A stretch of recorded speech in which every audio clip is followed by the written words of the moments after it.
ladies, gentlemen, friends, foes, lurkers, regulars, GMO people, organic people. Boiler room inbound. 5, 4, 3, 2, 1.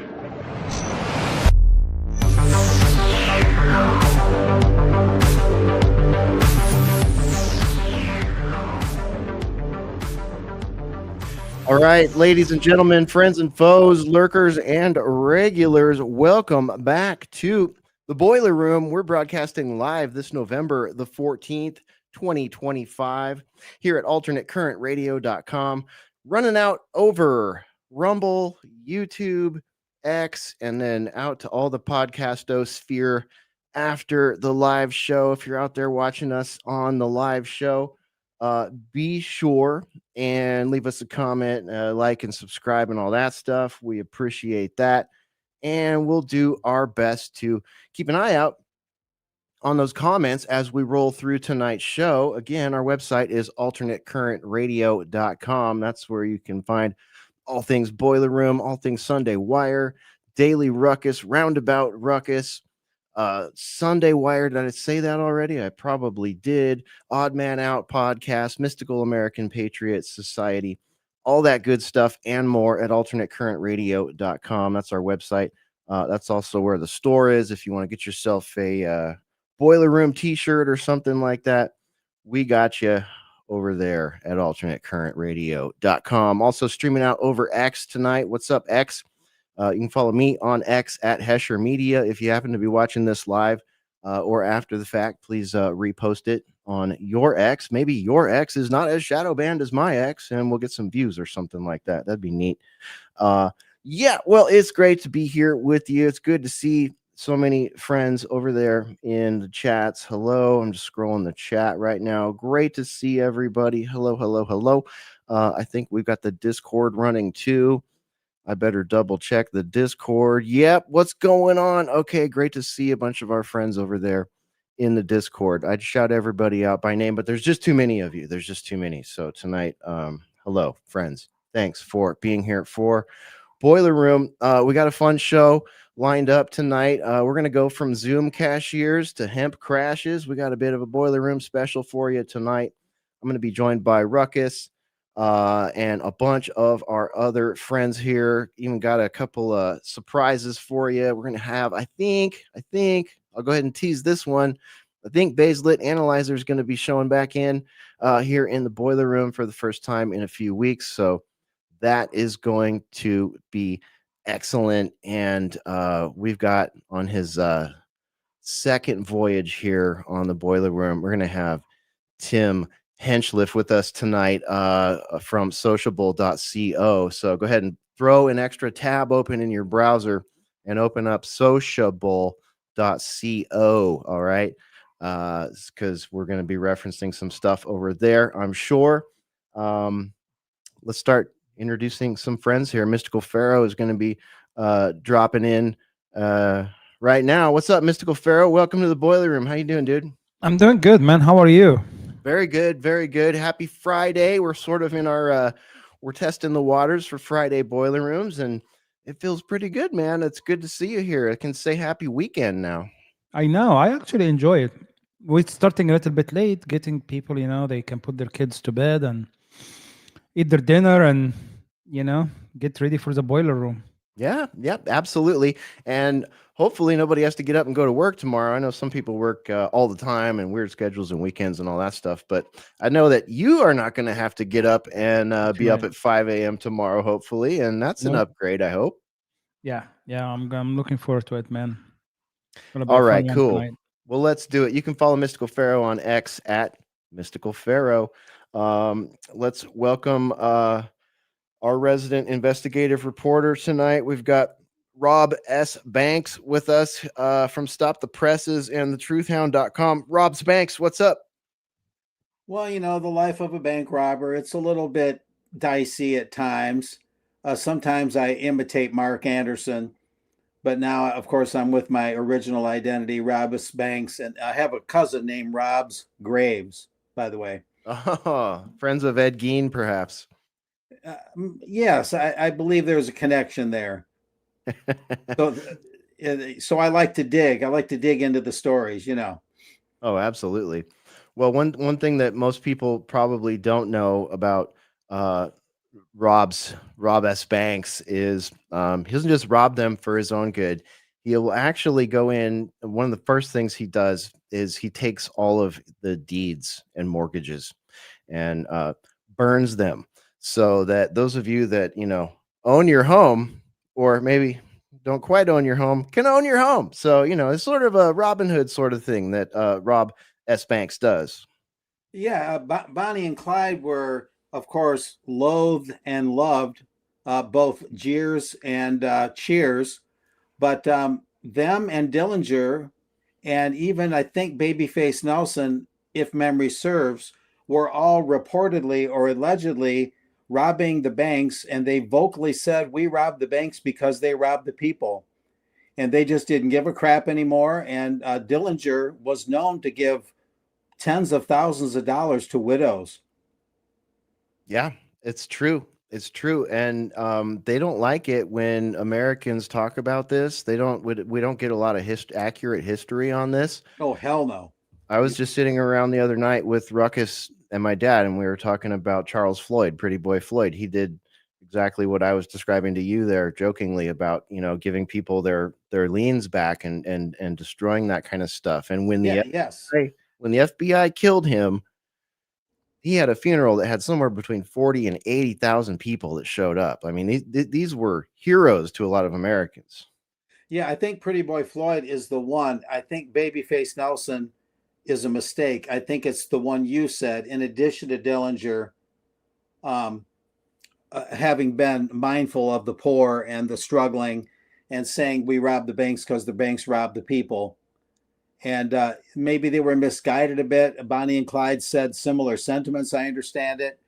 And granted, they colored outside the lines maybe a little too much, but you just don't get any objectivity. The banks are to bank robbers what big pharma is to the cartels. Ultimately, the cartels are more honorable than Pfizer. I love that you said that.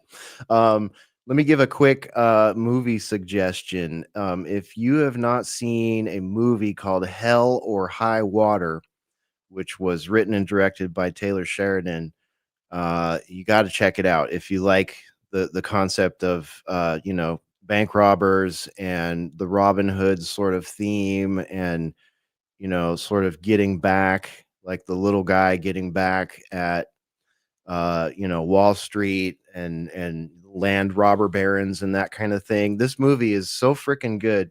It's got the dude in it, right? Is that Jeff Bridges? I get the two Jeffs mixed up. Sorry if I screwed that up. But anyways, it's got the dude in it, and it's a fantastic film. And it's placed here in Texas, and it's about two brothers that are bank robbers, and they're trying to make things right for themselves and their families and stuff like that. And it's such a well written movie, and it's very much a cops and robbers movie, if you will, but the set and setting is so cool, and it's like a contemporary time setting. And one of the law enforcement officers is a Native American Indian. I can't remember his name. Basil will know all this stuff when he comes in. He can fill me in on all this, but there's a lot of juxtaposition happening between like what happened to the Native Americans, what happened to people in Texas oil towns that have dried up, how predatory banking plays into that. And it's just a fantastic exploration, one where you tend as the viewer to sympathize and empathize with both the cops and the robbers, and the sort of the milieu that they're all reacting to, and being in. So just I'm not sponsored by that guy. I don't need to be sponsored by this guy. He's super famous. I think he's been involved with well, I know he's his one of his current projects is Landman, which Spore and I have been watching. It's pretty good. And he also did Sicario. I think he might have done Sicario. Very popular movie. But anyway, Hell or High Water is the name of that film. And I think it's probably a really cool modern exploration into sort of this topic here, Rob Spanks. Cool. Yeah, I looked it up. I'll check it out. All right. Let me bring Ruckus aboard here. We've got a Ruckus among us right now. Ruckus, what's up? Welcome to the Boiler Room. Howdy. A dozen, a gross, and a score, plus 3 times the square root of 4, divided by 7, plus 5 times 11 is 9 squared and not a bit more. I'm not sure what any of that means, but it adds up to 81, not 67. I do know that. Yeah, 81. Correct. 33, I thought. Damn. So it's a limerick. Anyway, Well, it's fun math shit. Anyway, yeah, I don't know. We got a lot of weird stuff to talk about tonight, so I didn't know what to open with. Why not? Yeah, it's great to see Mark. Here we're going to have bays lit. Got my friend Tim Hinchliffe in the house again, so this could be a good one. So thanks for having me. Yeah, absolutely. Let's fill it out. It's good to see you, Ruckus. Let's get bays lit analyzer aboard here. BLA, what's up, dude? Welcome back to the Boiler Room. How you doing? We missed you, buddy. We love you. Yo, what's up, y'all? It's good to be back. It's been a while. It's been it's been like, ages. It's been more than like 4 shows, so it's been more than a month. I don't know what's going on, but I mean, I do know lots what's happened. going on. Lots going on. Yeah, man. Congrats on everything going on for the most Thank you, part. sir. Thank you, sir. Couple of major life-changing events, some good, some heartbreaking, a lot of stuff going on over the BLA verse, but we're very glad to have you with us tonight, man. It's good to see you. Thank you so much. I'm glad to be here, and I can't wait to catch up on stuff. I've been totally tuned out for the most part, so we'll see what's going on, and I can't wait to get some takes. So. We got you covered, man. We got you covered tonight. We're gonna throw you some weird stuff. We got some weird, wacky stuff to kick off with tonight. It's gonna be fun. I've got a like a triple decker icebreaker segment lined up, and we have our buddy Tim Hinchliffe with us tonight. I'm gonna bring him on the stage right now. Tim, welcome back to the Boiler Room. It's been a minute since you've been here. Welcome back. How are you, my friend? Doing well. It's been a hot and cold minute. Thanks. Yeah. No, it's so great to see you all. And man, I'm seeing Bays lit there, and I just kind of want to match that energy. With you got the Nice. the old Ray-Ban or the aviators going on and shit. Yeah, my Cobras, my Sylvester Stallone Cobras. No, I'm just glad to be around here, and you guys are amazing people, and I'm just along for the ride. All right. Well, you know what? We're going to have a ride tonight, and we're very happy to have you with us. Sociable, again, sociable.co is Tim's website.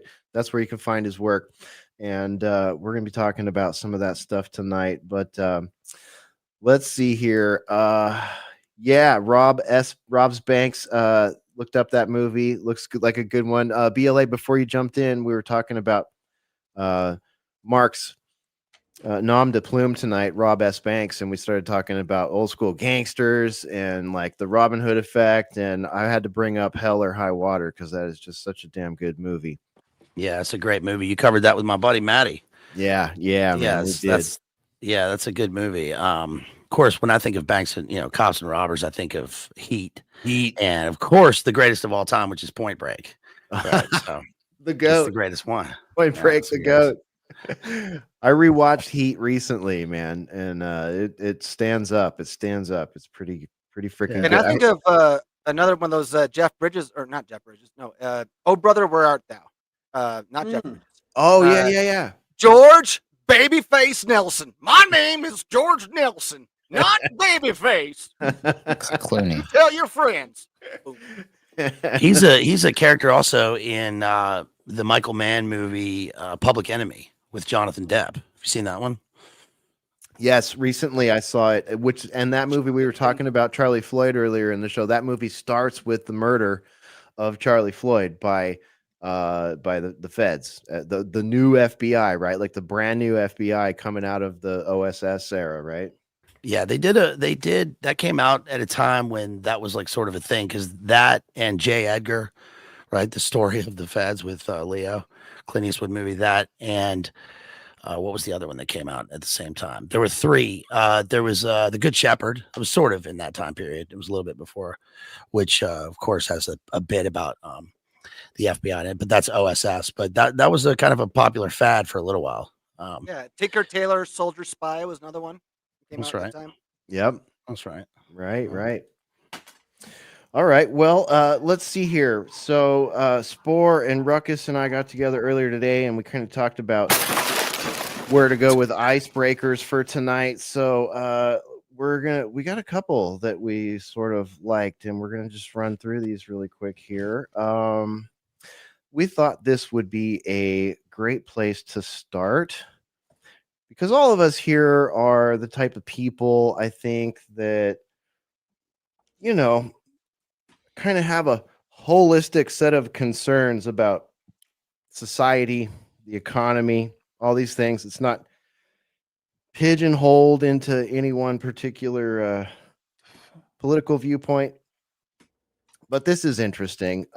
This New York City chicken joint employs cashiers zooming in from the Philippines.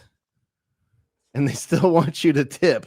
I love how you got to give it up to the dreaded New York Post for that one, right? And they still want you to tip. So this woman went in and she recorded her experience trying to order food from someone zooming in from the Philippines. So every cashier wants a tip these days, reading from the article, but what if they're on the other side of the world? A new restaurant chain in New York City is outsourcing staff to the Philippines using screens with hostesses on Zoom calls instead of in-person employees to greet customers and help with the checkout.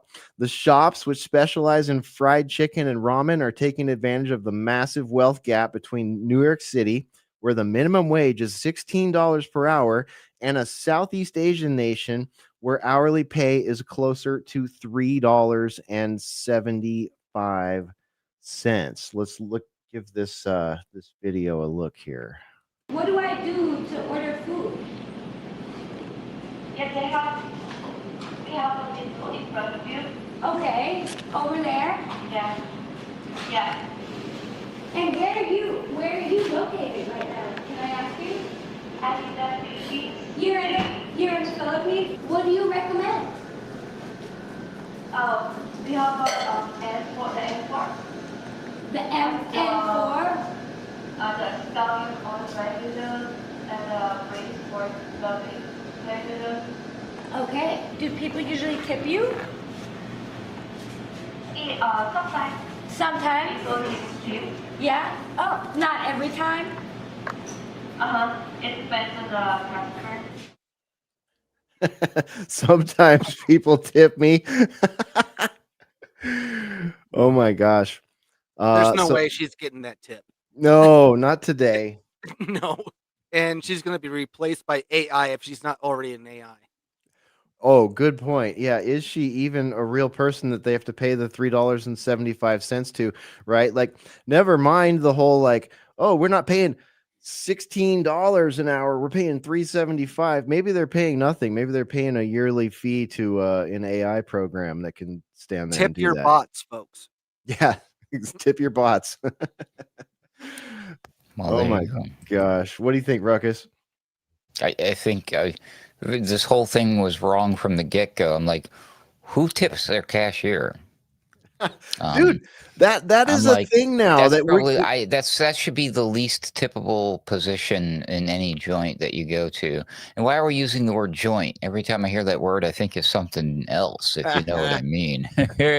Yeah, no, but seriously, cashier, I mean, you have one job, that's to ring up a purchase, and that is your only job. I mean, you're not going above and beyond and offering some service and checking up on the person. And how is your purchase that you like? They purchase their candy bar and their soda and go stand outside and eat it. Do you come check on them and make sure they're okay? Offer them a refill, then maybe you get a tip. You know what I mean? But like, I don't know. I guess the trend that started this was Starbucks because they're baristas and they're getting your coffee. And I'm like, but again, it's your job. But anyways, I don't know. It's weird to me. it's not what we would traditionally consider under the service industry of tipping. So new phenomenon to me, Hesher. Yeah. Same with like a lot of these places you go to now that where you order through a kiosk and you do all these things yourself, it's like, and then they have on by default when you check out on things by default, the tip has like an 18, a 20, and a 25% tip. And the 25% Who are you tip, tipping? yeah, exactly. The am I tipping the tablet? Am I tipping like Apple or Samsung, or is it just go into a tip pool that I should feel good that at least these employees are splitting tips out of a tip pool? But it's like you guys aren't really. I mean, this is a weird one. This is a weird one because it's like it's efficient, in a way. You might be able to have less employees and make the business more successful, and maybe in most cases people can get their stuff quicker. But it doesn't always work out that way. And then it's like, what about the servers at that point? Like they're kind of maybe getting the short end of that stick. Also, the cash disappears in a lot of these instances pretty quickly. Yeah. Oh yeah. Hmm. Well, that's where I get That's just- culture shock every time I come into the U.S. I'm here down in South America. We don't have that shit. There's like one store that's like the Home Depot equivalent. They call it Home Center, where you can actually check out yourself. There's no tipping there because that's the culture is not here. But yes, every time I go back to the United States, I do see that, and like you're scanning the thing, you're filling it out, you're putting it into your bag yourself, and it's like, how was our service today on our scale of not smiley face, level face, or a cross-eyed, O face? Oh, how is this going today? And so every time I go to the United States, it's a culture shock, and I don't like it, especially the cashless stuff. Yeah. Oh my gosh, Pharaoh, what about you, man? What do you think about that? Like walking into a joint and talking to apparently someone in the Philippines. The first thing I would say, I want to talk to an operator. Give me a human to talk to. No, it's stupid, to be honest. And actually, I do refuse to use self-checkout when I go to grocery stores. There you go. I'm like, Can you imagine the first ever cash register order bride from the Philippines? well, so what? You fall in love with that face in front of you. Hey, how can I pay for this? Where's this thing from? It's over here. You do this. I love you. No, it's so here's my point is I go to a store, right? I'm paying you part of the upside or the what I'm paying for is actually you employing a freaking register, right? And checking me out. So am I going to work for you right now? Yeah. It's that's why I honestly refuse to do that self checkout. And what they are doing now more and more is like like Walmart, for example, they have like freaking like 30 lanes. All of them is closed, and only they leave the self checkout open. Same at Target. I'm like, what is that shit? It's just stupid. So hold on. Let me just underline what you just said right there and make sure that I understand. So you're saying that the prices of things in these places, the big box places, built into those exorbitant prices for that cheap shit China stuff that's imported is someone to bag it, right? Someone to scan it, someone to answer your questions if you have questions about it, someone to walk you back to the counter or go back to the aisle and pick something, like if what you grabbed was damaged or whatever and need a better one, whatever. All these things are built in to include the cashier, the bagger, and if you freaking want, even someone to walk you out to your car and place your bags in your fucking trunk, right? Like that's all built into those prices. Yep, and the price of the bag too. And you are not a fucking bagger. You are not a cart runner. You are not the person that runs back to another fucking aisle to pick up the box of cereal that doesn't have a hole in it, right? That's all built into the exorbitant bullshit prices of this shit anyways, right? That's right. And I don't mind if I do that, but then reflect on the prices, right? Right. Reflect on the service. Do the price? Let me ask you this, Pharaoh.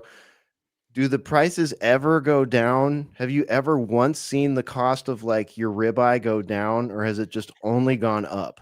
Dude, it's insane. Today, I went to a grocery store, bought some onions, some freaking like cilantro and parsley, like some like and eggplants, some vegetables, and I ended up paying $51. It's insane. And I then laugh because and it's like the hangman's laugh. It's like, what the hell, dude? That used to be a $5 trip to the grocery store when we were it kids. is crazy, dude. Not kid. This is like I'm talking about like compared to like 6 years ago. Even that, yeah, dude. Yeah, that was not a $50 freaking like grocery store run. It is insane. And then here we go. We get gaslighted by saying, oh, 2025, the prices went down 25%. From Right. what? From bullshit COVID era?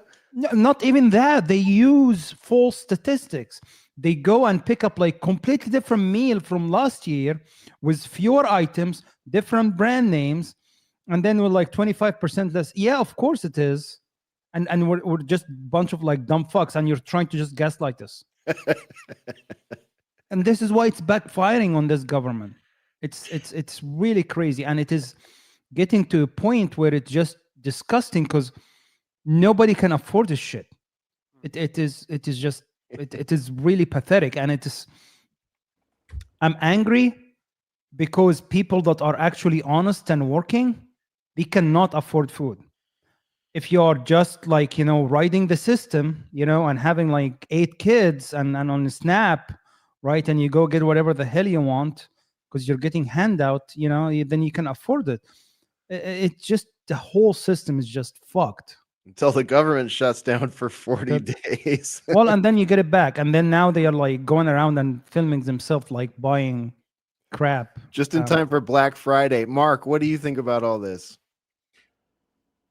Well, it's interesting. There's so many aspects to this. I was at a CVS pharmacy last night. And by the way, I just sent you a couple of photos that would aid in our discussion if you want, Hesh.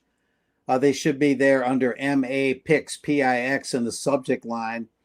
But another dimension to this is that, and I've had many discussions with grocery store managers, grocery store clerks, drugstore clerks, restaurant clerks, and owners. The bottom line is that if the computers go down, if they don't work, whether it's self-checkout or whether you're paying with a employee, you cannot buy anything. Okay. At CVS the other night, the computers went down and the employee was telling me the ATM, strangely, which you would think would be on a different system, also went down. And they had to close the CVS pharmacy during the day and put signs on the door, system down, and they locked the door during normal business hours. No one could buy their medicines. That senior citizen needing vital medicine could no longer buy it until they got the system back up. But you cannot buy, and I've asked many a store clerk and owner this question, you cannot buy a marshmallow. You can't buy one crumb of food if those computers go down, whether you have cash or your debit card. Nothing. This overly computer dependency is absolutely treacherously stupid. And even the store clerk at CVS, she said, and without any prompting from me, we need some sort of analog backup here. Because if it was a more broad-based crash of the system rather than just one CVS store, maybe it was more than one CVS store, I don't know. But imagine if it was a broad, larger scale crash of the system, right? Buying and selling stops. It doesn't slow down, it stops. Do you remember, Mark, in the 80s, probably 70s, 80s, early 90s, I don't know when these things started showing up. They probably go all the way back to the 50s or some 40s. I have no idea, but I am a child. I was born in 74, so I was, I was a 5-year-old by the time the 80s hit. But in all my early commerce memories, I remember go into the store with my parents. And they would buy something and they would use a credit card. I don't even know if they had debit cards at the time. I don't even know if a debit card was a thing. They had a credit card, whatever. Or a personal check. Yeah, right. A credit card or a personal check. And when they would do the credit card, or like if there was a problem, like they couldn't, say the cash register was broken or something didn't work on your credit card, whatever, they would put your credit card in this little machine, not even a machine, like a physical thing. Yep, that's it, Tim. That's it. And it would have 3 pieces of paper, and there was like a piece of paper and a carbon piece of paper under it, and it would make a receipt. So it was like a 3-layered piece of paper. Right. And they would run this heavy weight over the top of your card, and they would have like a carbon copy. You would have a copy, they would have their copy, and there'd be a bank copy basically. And your card would get charged within 1 to 3 days. And it's like, we don't have anything like that. Like there's not a backup, like any sort of manual backup anymore. So it's like, you remember when the Colonial Pipeline thing happened a couple of years ago, and that went down, and like some kind of cyber thing. Yep, that was the East Coast one, right? Yeah, and what happened was they had to call up people who were retired, like who used to manually. You talk about analog, used to manually run the systems because all the young people that were in there had no freaking clue how to deal with this kind of thing. That yeah, I hear you, man. What's this button do? I don't know. We've never had to touch it in the last 10 years. Yep. If I may add something real quick. So you have a lack of continuity between older and new technologies. There's nothing wrong with technological progress, but the mistake humankind is making is he discards everything, even recent technologies, and absolutely embraces only the most current thing and completely disregards everything else. Now, some of this I think is encouraged and even sort of infused into our psyche, this notion that you just completely throw everything overboard. A typewriter, oh, we can't have that around. That's an anachronism. But so then what you end up with is people who are young enough now, in other words, they're too young to know what we used to have. So it severs the cultural memory. And suddenly you don't even know what you had analog. You don't even know hardly what analog is. Well, even digitally on computers now, you got that. How do you save on a document? It's what icon is it? That little 3 dot, the ellipse. It's a floppy No, the disk. floppy disk. It's a 3.5 floppy disk. They have no idea what that is. Yeah. Yeah. So you get this breakdown, and it creates this whole milieu, where you used to have a live bank teller. Suddenly that becomes an ATM. And if they go to a digital currency, well, you're not going to need to get cash out of an ATM. So both the live bank teller and the ATM will disappear. And then you would have digital currency and cash would be phased out, which puts the phasing out of the penny in a new context, does it not? Oh, it's we just don't need pennies anymore. Oh, really? Okay, so in my opinion, although it's a little guarded, we have to wait and see. Phasing out the penny is a trial balloon to then phase out the nickel, the dime, pocket change, and on up the ladder. In other words, a digital currency sort of on the sly. For that, I would say watch 1999 Office Space. Shaving off little pennies. That's how we get our little thing. That's how we get. You ever seen the movie Office Space? It's about shaving pennies. Yep. Oh, yeah. So part of this is actually it's by design, right? Because of course, once we started disconnecting from actually holding cash in our hand and only going and buying what you actually have physical money for, right? And everything in plastics, then you open the door for this like completely like paperless or like cashless society for overspending, right? Doesn't matter, like, what you have in your bank. Now you can have a plastic card where people can go and spend on, not actually realizing that we're spending money that you don't have, and then they are going to hold you as a fucking slave for it, and you have to pay for it, right? But this is where their way to do this, because you have to like slowly doing it, and that's what created the bubble we're in right now, where everybody's just overspending because you have no idea what is the meaning of the money anymore. Well, even as our fellow panelist just said, like, even if you do try to pay with cash, the systems aren't now. They're not handling it. Like, the system is down. Even if you give them the cash, hey, I'm paying for that with cash. These are pesos, but I'm paying with cash, but the system won't accept it. Mhm. You know, that's another reality as well. Yeah, every transaction has to be recorded. They will not countenance a society with private transactions unless you're at a garage sale or something. And so there's going to be a tendency to go to more of a sub-level economy, sort of a not quite barter, but close. There's going to be a tendency to do that. And maybe that's our only backup is, more gardening and local growing of food and kind of borrowing a page from the Amish. It might be a survival thing that we have to do. Well, and that's what actually it started happening more and more. I'm seeing more and more like farmers market, like in the weekends, setting up, at least where I am right now, like people set up like local markets where they go buy like raw milk or like buy fresh vegetables, right? And you can buy with cash. So I think more and more people are realizing this, right, and trying to get out of it. But again, like for day to day, you cannot do that. So you have to actually plan ahead to be able to do it this way. And not everything is available to do it this way. But back to the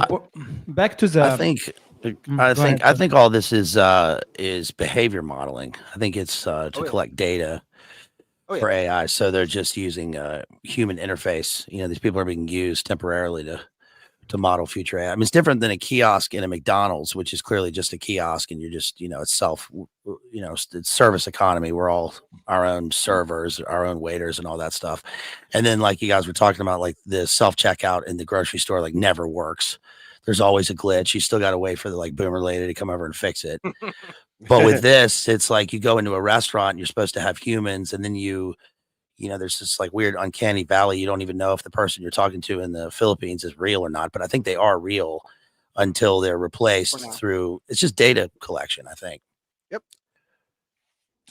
That's a really good point, dude. So much of that, like, I don't think that the population really realizes how much of their life experience is being generated or nudged into participating in big data experiments. Like, big data experiments are crazy now. They're crazy. And I have a particular interest in this because my career before doing this was all about large scale experimentation. Like, myself and the people that I worked with, the many people that I worked with, we were really interested in recreating scenarios at a very large scale, to see what would happen. And the kind of grant money, research money, federal money, military industrial complex money that went into that was impressive. It was the numbers, the amount of commas and zeros and some of those things were impressive, but there were thousands of people working on them and corporate contractors and all this kind of stuff. But I have a front row seat into what large scale experimentation looks like. And, and I worked in sort of the, I was in the university system, basically the Naval Postgraduate School, right? So a place where where military officers are getting their master's degrees and PhDs.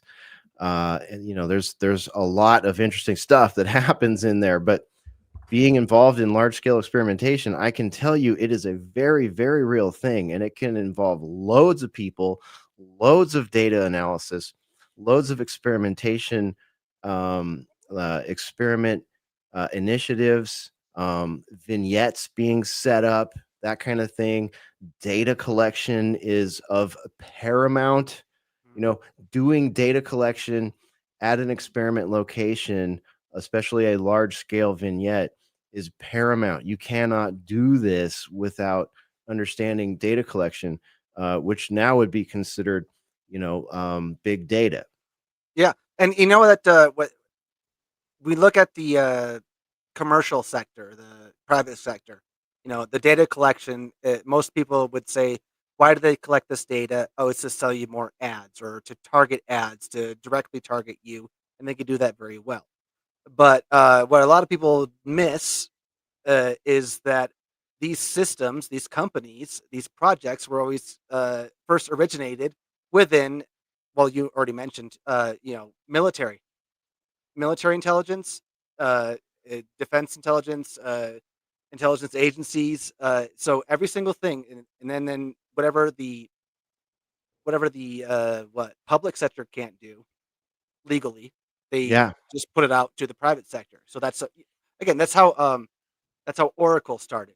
Well, That's that how Palantir started. That's right. how Facebook started. That's how all these freaking That's how things Spotify started. started.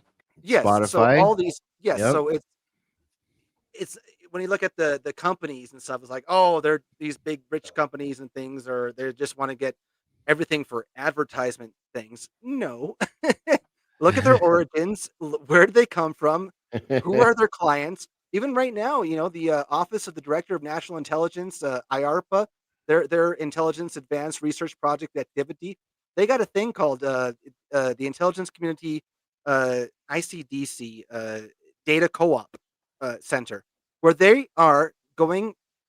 Literally, they're setting up a one-stop shop to buy commercially available data, CAI, and publicly available data, PAI, for everything on you. So like the whole dragnet of the thing is super huge. It's a public private conglomeration, and that's what that's all. And now we have Um, private public partnerships, right? That's a catchphrase of the globalist realm, the public private. It's fascism. It's corporatism. It's the That's merger. It's the there you go. fusion of corporation and state. That's what it is. Fixed it. You fixed it. well, It's not yeah, like the president runs around talking like the CEO of a company all the time. Yeah, the president. well, okay. So it's interesting you guys mentioned this because I was actually chatting with a friend today about this exact topic, right? And how we got into what started that subject was we're talking about AI and the bubble being created by AI right now and stock market, and that basically right now S&P basically 40% of it is basically 8 companies that is just nothing but AI, and it's all of it is just circular funding where they are super inflating their value. And then I was looking at an interview with Sam Altman where he was saying, yeah, well, if we fail, the government can bail us, right? And then all of a sudden connected in my head, okay, guess what? Basically, it is the perfect setup because few months back, right, Trump, for the first time, he set a precedent where US government took 10% ownership in Intel, right? So guess what? They're going to go and bail out those companies that you're talking about, Palantir and all those companies, once they fail, because basically they are doomed to fail because they are way overpriced, right? And they are Well, living yeah, in a they can bubble. only exist. Their only clients can be the intelligence agency and the government. Well, Yeah. so what is happening is exactly. So what is happening is something we've been saying all along is they help build this. The government could not do that in broad daylight directly, right? So the way to do that is get They private tried. companies to do it, right? And then all of a sudden, now you're setting up the platform so that all of a sudden now the US government will be majority owner in all those companies.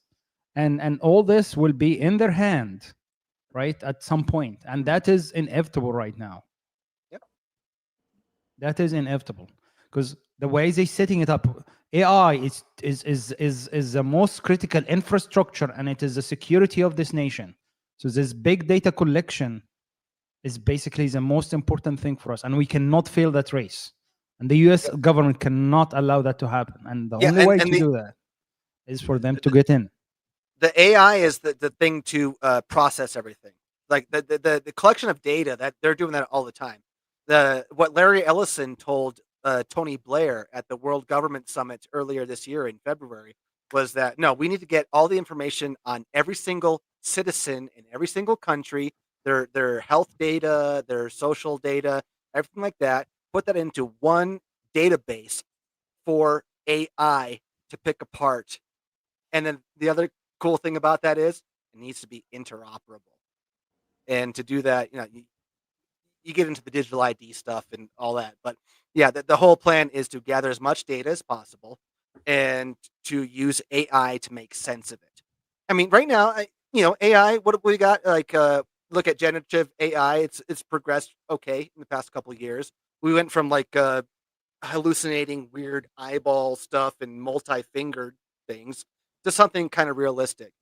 Dude, the way this AI is progressing is going to be exponential in how it can interpret data. But the thing is, it's got to know that data in the first place, and garbage in, garbage out. That's what that's what Larry Ellison, that's what Tony Blair, that's what all these governments are going for. They want to get lots of data so they can, even if they can't make sense of it right now, it's like collect it now, interpret it later. Right. That's why the priorities have all been on tech stuff. Like people have been trying to figure out like smart people hopefully have been trying to figure out like why is it that when the luminaries and the elites go meet, they talk about AI for 7 years in a row at Bilderberg and at Davos and at all these different meetings? Like what? And these are arguably people in many cases that are not very tech savvy, aside from all the tech lords that go there. Like the tech lords go there and speak to the rest of those people in a language that is far less technical than you'll even hear in the boiler room.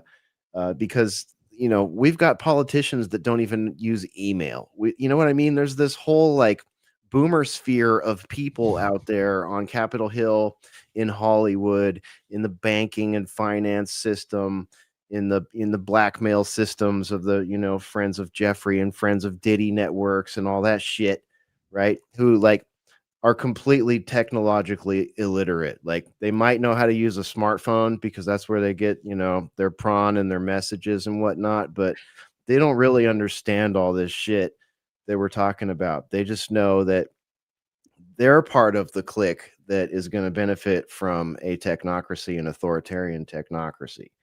And that really is something I think people should think about. If I may add, the UK column today, I did a little review of the Smart City Expo Congress that happened in Spain. It happens in Spain every year. They don't move it around. And they, among other things, talked about what they call digital government. And there's this company called Granicus. And to them, government would largely consist of you simply contacting City Hall online. And it de-emphasizes, at least to a degree, it de-emphasizes actually being physically in touch with members of your government. And at the same time, it farms out or contracts out most of the government functions to where the handling of government documents, the handling of government files and archives, and the conduct of elections is already run by private companies like Hart InterCivic, ES&S, Dominion, whatnot. And those companies contract with governments to count the vote in secret. Now, companies like Granicus want to get the rest of it. They want to contract out and handle the whole gamut of permits and fees and just about any city hall, municipal government document or form that you can think of, and have all that be privatized. And they're calling it digital government. And that's going to enhance democracy if you never go to City Hall again. And it gets rid of the old model. Here we go again. The old model being the town hall meeting, which in colonial New England and even subsequent to that was a popular form of democratic government, because everyone would get together under one roof at city hall or a town hall, and you would hear what each other had to say, right? Mhm. It wasn't just you filing a complaint online and it fills out some document somewhere and maybe they email you back some canned response. It was, you would go to the town hall and you would speak your piece, and everyone else would talk about the subject matters at hand, and everyone would hear what each other had to say and see if you do that you might reach a consensus. And if you reach a consensus, well, things get dicey for the state, right? Because then the people actually are being empowered. So now they're having this kind of fake empowerment, in my opinion, through this digital government. They've been talking about that, the Smart City Expo in Spain 2025. And once again, it reeks of this technology, digital thing for its own sake. Whether it actually makes a real difference is immaterial. It's just, just go digital 100% just for the sake of doing it. And that's all it is. And of course, it means contracts, it means public private partnerships, it means that fascism you're talking about. And they just don't stop. It's just endemic. I mean, it's a feeding frenzy, and now they want to have something called the blue economy, and they have the World Ocean Council at this same expo. I just kind of broke the story today on UK Column. There's so much more that could be said. It's just another example of getting rid of reality. And you could just be strapped to a chair with a laptop and never go anywhere, according to the world these people envision, apparently. Yeah, like Wall-E. Yeah, Right, yeah. just Well, like- well, and- You're and the whole- describing digital public infrastructure. That's the UN. That's the G20. The B20 is going to meet in 4 days. They're going to push this through because I've already read the digital transformation thing they're going with. What is digital public infrastructure? The digital government, the global public-private partnership thing. It's 3 components: a civic technology stack, digital ID, fast payment systems, programmable, stable coins, CBDCs, all that, tokens, and massive data exchanges. That's what's going on. That's what they're going for. When you talk about the blue stuff, you talk about nature. Oh, you're bringing up the on the social. They've got something called Nature ID. The Rockefellers and the Foundation and the UN are moving forward with something called Nature ID. You don't have to sign up for a digital ID for that because you're nature, you're biodiversity. There's no app involved. There's no smartphone, shit like that. They're tokenizing and financializing everything in nature, and then they're putting you on that digital public infrastructure. Yep, the rails and the tracks of the digital era. That's what it is. That's how you get sucked into it. They want everybody connect before being connected to the internet. Everyone has to have electricity. They're talking about people in Africa. Once you get electricity, and then you get on the internet. And once you get on the internet, you're on the digital gulag that is digital public infrastructure. It's all there. Yeah, and the people who run this stuff, who are like proponent, the biggest proponents of it, it doesn't come from the people. It comes from banks. It comes from credit card companies. It comes from the Gates Foundations. All those kinds of organizations. What is that UN meeting again, Tim? Just coming up right now. It's the Business 20 is coming up. So B20, B like business, B20? Yeah, the B20, that's coming up on the 18th of November. And then just right after that is the G20. And the G20, I mean, we just had COP30 as well, United Nations. Same shit. It's all about, and anything you say against this, like the United Nations is really, they call this information integrity. Anything you say that can impede upon Agenda 2030, which is the Sustainable Development Goals, anything to do with net zero, carbon shit, even digital identity. If you question their policies, you are spreading disinformation. If you hamper climate action, you are the problem, and they want to stamp you out. This has nothing to do with the truth, nothing. So this is what, going back to digital public infrastructure and controlling narratives, that's where it is. So once you get online, a lot of countries right now are doing the Digital Service Act, age verification. Those are internet passports. That's one step towards it. You know, you are going to be shut out if they have their way. Censored, shut out. If you say anything against that, boom, you're gone. And then, the whole social credit system comes in there with the whole carbon shit. But no, this is it's really ramping up and speeding up right now because we signed 193 nations signed the Pact for the Future, the Sum of the Future. They signed on to that, which was part of it was the global digital compact, which had information integrity built into it, and that whole system. So that's where we're at. That, my friend, is why we subtitled the Boiler Room and, our extended group of friends and listeners and viewers, the Social Rejects Club. This came up a decade ago in a conversation where we were talking about medical mandates, injectable medical mandates, the potential for injectable medical mandates back in 2015 or so on this show. And we were like, it came up that, we use a lot of movie metaphors in here. Jay Dyer was with us at the time. He's probably out there watching right now. What's up, Jay? He'll remember this. But the movie Falling Down came in as a metaphor to talk about it, because in Falling Down, there's a character that many people will probably remember, and he's protesting with a sign outside of the bank. And the sign just says, "I am not economically viable," right? Because he couldn't get a loan because he's not economically viable. And we just kind of transposed that onto a society that would have things like medical mandates, or, all the pillars of the technocratic authoritarian panopticon regime, like all those things, right? Like, you don't love and accept all those things. All of a sudden you're that guy in that movie outside that bank, except rather than, not only being not economically viable, you're not socially viable.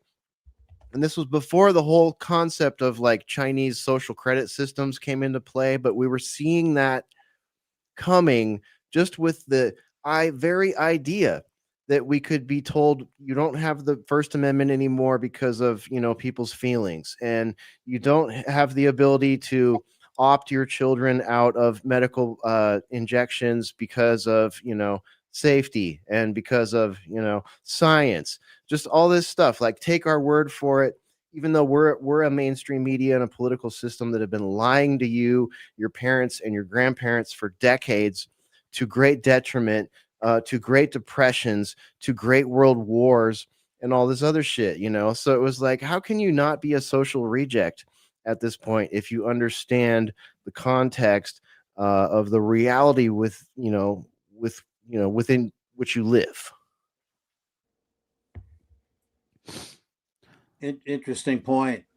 So I want to go back to a point that Marco was saying a minute ago about, town halls and those disappearing, because I understand that shit can fly other nations, right? Because the system was not actually built from the ground up, I would say.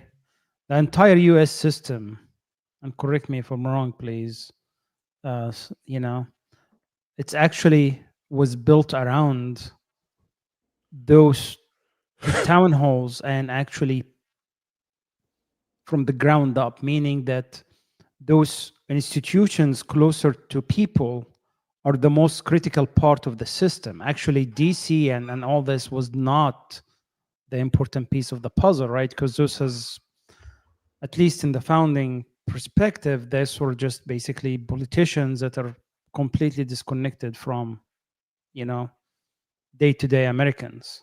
So I don't know how that is going to finally play out in the system as we have right now, like constitutionally, actually, how it's going to work, right? Well, yeah, I mean, politicians, it doesn't matter really, does it? Who's in power, who's in charge? It's always the same shit. Again, it's because of that public-private partnership. So yeah, the politician could get in there and say, I'm going to fight for this, or I'm going to do this or whatever. But as soon as they get into power, they're taken behind a screen and shown how things really work. So, so I think, are you asking if there's like a political solution to it? I wouldn't see. I'm not saying Maybe some political. lawfare. Maybe some lawfare, at least in the United States. Like if you can prove something is unconstitutional, that might be a way to go. But elsewhere, I don't know. Yeah, I'm just wondering, like the system, how is it gonna adapt the system to actually work with us, right? So, like what's gonna happen to state legislators, right? Are their powers? Are they gonna start stripping them from powers more and more, right? And they're becoming more like stampers and just passing their powers to people in in the federal government and whoever is doing those private partnerships, like. Just I see a collapse of the political system here if we continue going that route. Well, it's called technocracy. That's what it is. Yeah. Yeah. Yeah, absolutely. I'm going to leapfrog a couple of things in the lineup here so I can show you guys this, because I think it fits in with what we're talking about here. Many of you are probably familiar with Catherine Austin Fitts. She's sort of a congressional whistleblower in a way. I mean, she was the person that really kind of brought into a lot of people's, interest, and maybe she was the first time they heard it, but about the Israel lobby in the United States government. Like she was like someone who legitimately won an election, went in to go be a elected representative, was very keen to be a good representative, and represent her campaign and all that. And she discovered, I'm paraphrasing everything here, but there's many podcasts of her out here just telling this story in her own words, and I recommend you go watch and listen to them if this is news to you. But she talked about the letter that you get as a newly elected person from the AIPAC lobby, and CFR, right? And the CFR, yeah. You have to join the CFR. You got to go to AIPAC. Yeah. Yep. You got to be pro Council on Foreign Relations. You got to be pro AIPAC. You got to be pro Israel. You got to take the talking points when the talking points arrive and show up and all that stuff. So that's what she's known for. But currently, she's making some commentary about the current administration. So let's just listen to what Catherine Austin Fitts had to say recently here. I forget whose podcast this is, but I'll try to link it on the show page. To get the control grid. And we have at Solari, we have a collection that we update every week of all the things the administration is doing to build the control grid. And I have to tell you, if I had chosen Trump to get the control grid, and I was going to grade him on his performance to date, he gets an A+++. He's done a fabulous job. And I can't imagine another politician who could have done this much this fast. So, but if you look at what they've achieved, I don't think they need Trump anymore. Now, that doesn't mean they're going to get rid of him, but if they want to get rid of him with Epstein, they can. It will work. Yeah, I just I'm so surprised that, like, to me, it's quite obvious that Trump is on the list because they were besties. But if he's on the list, and he knows, of course, he would be on the list, why was he making Epstein so important during his campaign? Because, of course, that would backfire at some point. It doesn't seem logical for Trump to use Epstein as a trump card in the campaign. So I don't know if he was using it a lot in the campaign. I think Kash Patel was using it a lot, and I think Dan Bongino was using it a lot. Well, at least his team was using it, right? So, and also all his supporters were vocal about it, and he could have stopped it back then already. And now it's too late to get the genie back in the bottle. So here's who pushed it, and I didn't realize this until recently, because I was very early on in saying QAnon was a hope porn and ridiculous and not to pay any attention to it. But what I didn't understand was QAnon made a very big deal about Epstein and pedophilia and Trump secretly cleaning it all up. And, basically the Democrats were engaged in pedophilia and they were at the heart of Epstein, and Trump was going to secretly clean it all up. So QAnon apparently made a huge deal about Epstein And that is seriously, in my opinion, and I say this because I know many people trapped in it. It's a cult. It's just a completely adult fairy tale, but they believed it. And so now that he's coming out and saying, "Oh, it was a hoax," Epstein is a hoax, it flies completely in the face of the cult. So now we've got a really big problem, and I don't know why he didn't put it back in the box. I don't know why. And it's too late now, I think, especially since Musk is saying he's on the list. To me, it all seems like a trick to, in the end, get rid of Trump and then continue with Vance, who is already part of the Palantir and Peter Thiel gang anyway. If the people who run the system want Trump out, they can use Epstein to do it. It will work. And they can get him out by the end of the year if they want. Well. Interesting commentary there. What do you think, Tim? Yeah, like I always thought before this second Trump administration that I thought he might have been good for like economic prosperity for America, but on every single other level, no. Bad. Technocracy, bad. This Epstein shit, dude, he's being exposed all over the place. Even okay, it's not even just about. It's not about whether it's like inappropriate actions with younger, people, but the connections. So the Epstein connection is who was Epstein? It was more about Israeli and CIA intelligence. It was more about technocratic things.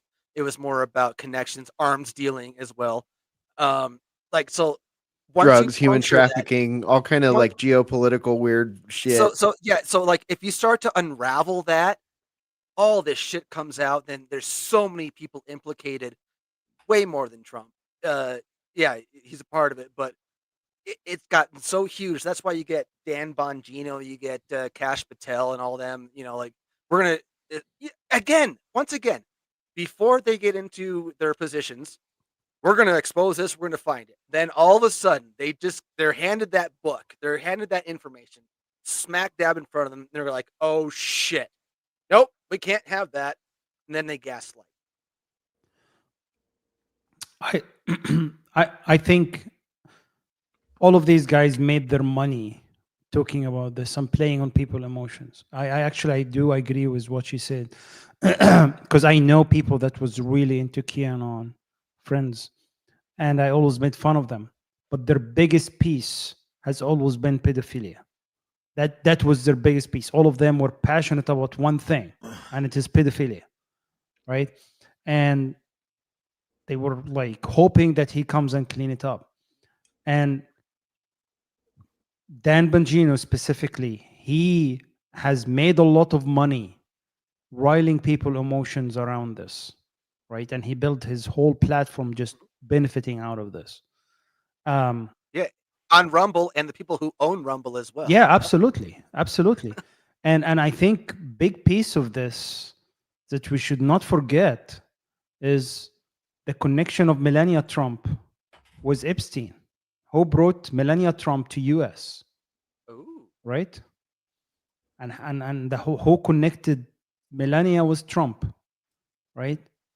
So I think if you start digging into this, you'll see who is even Trump's trying to protect. Is he trying to protect Melania? Is he trying to protect how this whole was Melania handed as his handler? I don't know, right? But there are a lot of questions giving that relationship and what we're uncovering right now. Well, right? Yeah, the honeypot thing, that's what's been working for decades. Yep. The honeypot stuff. Going forward, it's all about just digital surveillance, right? So like you don't have to trap them in this. You don't have to get someone in a room with someone with a camera there. It's just all digital shit, right? Right. Like that's where it's going. Just don't say the word because they can come and sue you for $5 million. So don't say that. Because that's what happened now. Also, as a side note here, people are having questions about Erica Kirk, right? Like she seems to be a Trumpian creation, someone that many people are now wondering, hey, is that like a handler or something like that? The behavior's all bewildering and befuddling, and that's not just like lowbrow conspiracy theory. That's what's going around on Candace Owens' show, which is apparently the #1 podcast in the world. So apparently inquiring minds want to know some answers about that. And then, those inquiring minds see all these videos on TikTok about how she became, Miss Arizona and then Miss USA and, under Donald Trump and all that stuff, and kind of wondering, hey, what's up with this? What's up with that? A lot of people asking questions. I'm just saying, a lot of questions being asked about how some of these high profile people met their ladies and what their roles actually are, some hanging questions, if you will. Let me go to Based for a minute here. Based, what do you make of all of this? Catherine Austin Fitts there talking about the technocratic control grid and, just sort of everything else that we've covered up to where we're at tonight. Well, first of all, the Erica Kirk thing reminds me of the interview that Michael Hastings' wife did.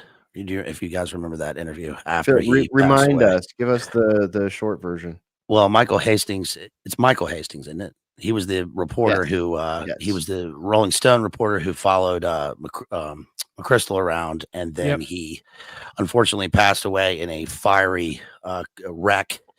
Right on a surveillance camera, and there was a bunch of shenanigans. Right afterwards, there was an interview with I think it was his wife on television, where her behavior. I think other people talked about this at the time, but it was very odd for this just happening. And then, of course, there were allegations later that there was a program within the CIA that could hijack your car, right? Of course, which we all kind of know about now, which made it even more suspicious. And the other thing that the Erica Kirk thing reminds me of is if you guys have seen the Polanski movie, The Ghostwriter, which is very good. It's a kind of underseen, underrated film with Ewan McGregor and Pierce Brosnan. Pierce Brosnan is playing the Prime Minister of the UK, and he is writing a book.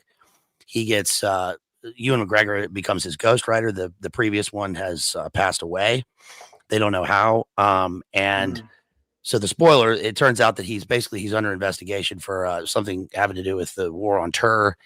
And the movie, what happens is that the twist, here's the twist. The twist is that his wife was the CIA handler. And we, the whole time we kind of thought that it was Pierce Brosnan who'd been put up, by MI6 through this organization, but it was CIA and it was his wife. And it's just very strange. I know that's a film and it's a fictional film, but these things are so strange that the shenanigans are so wild.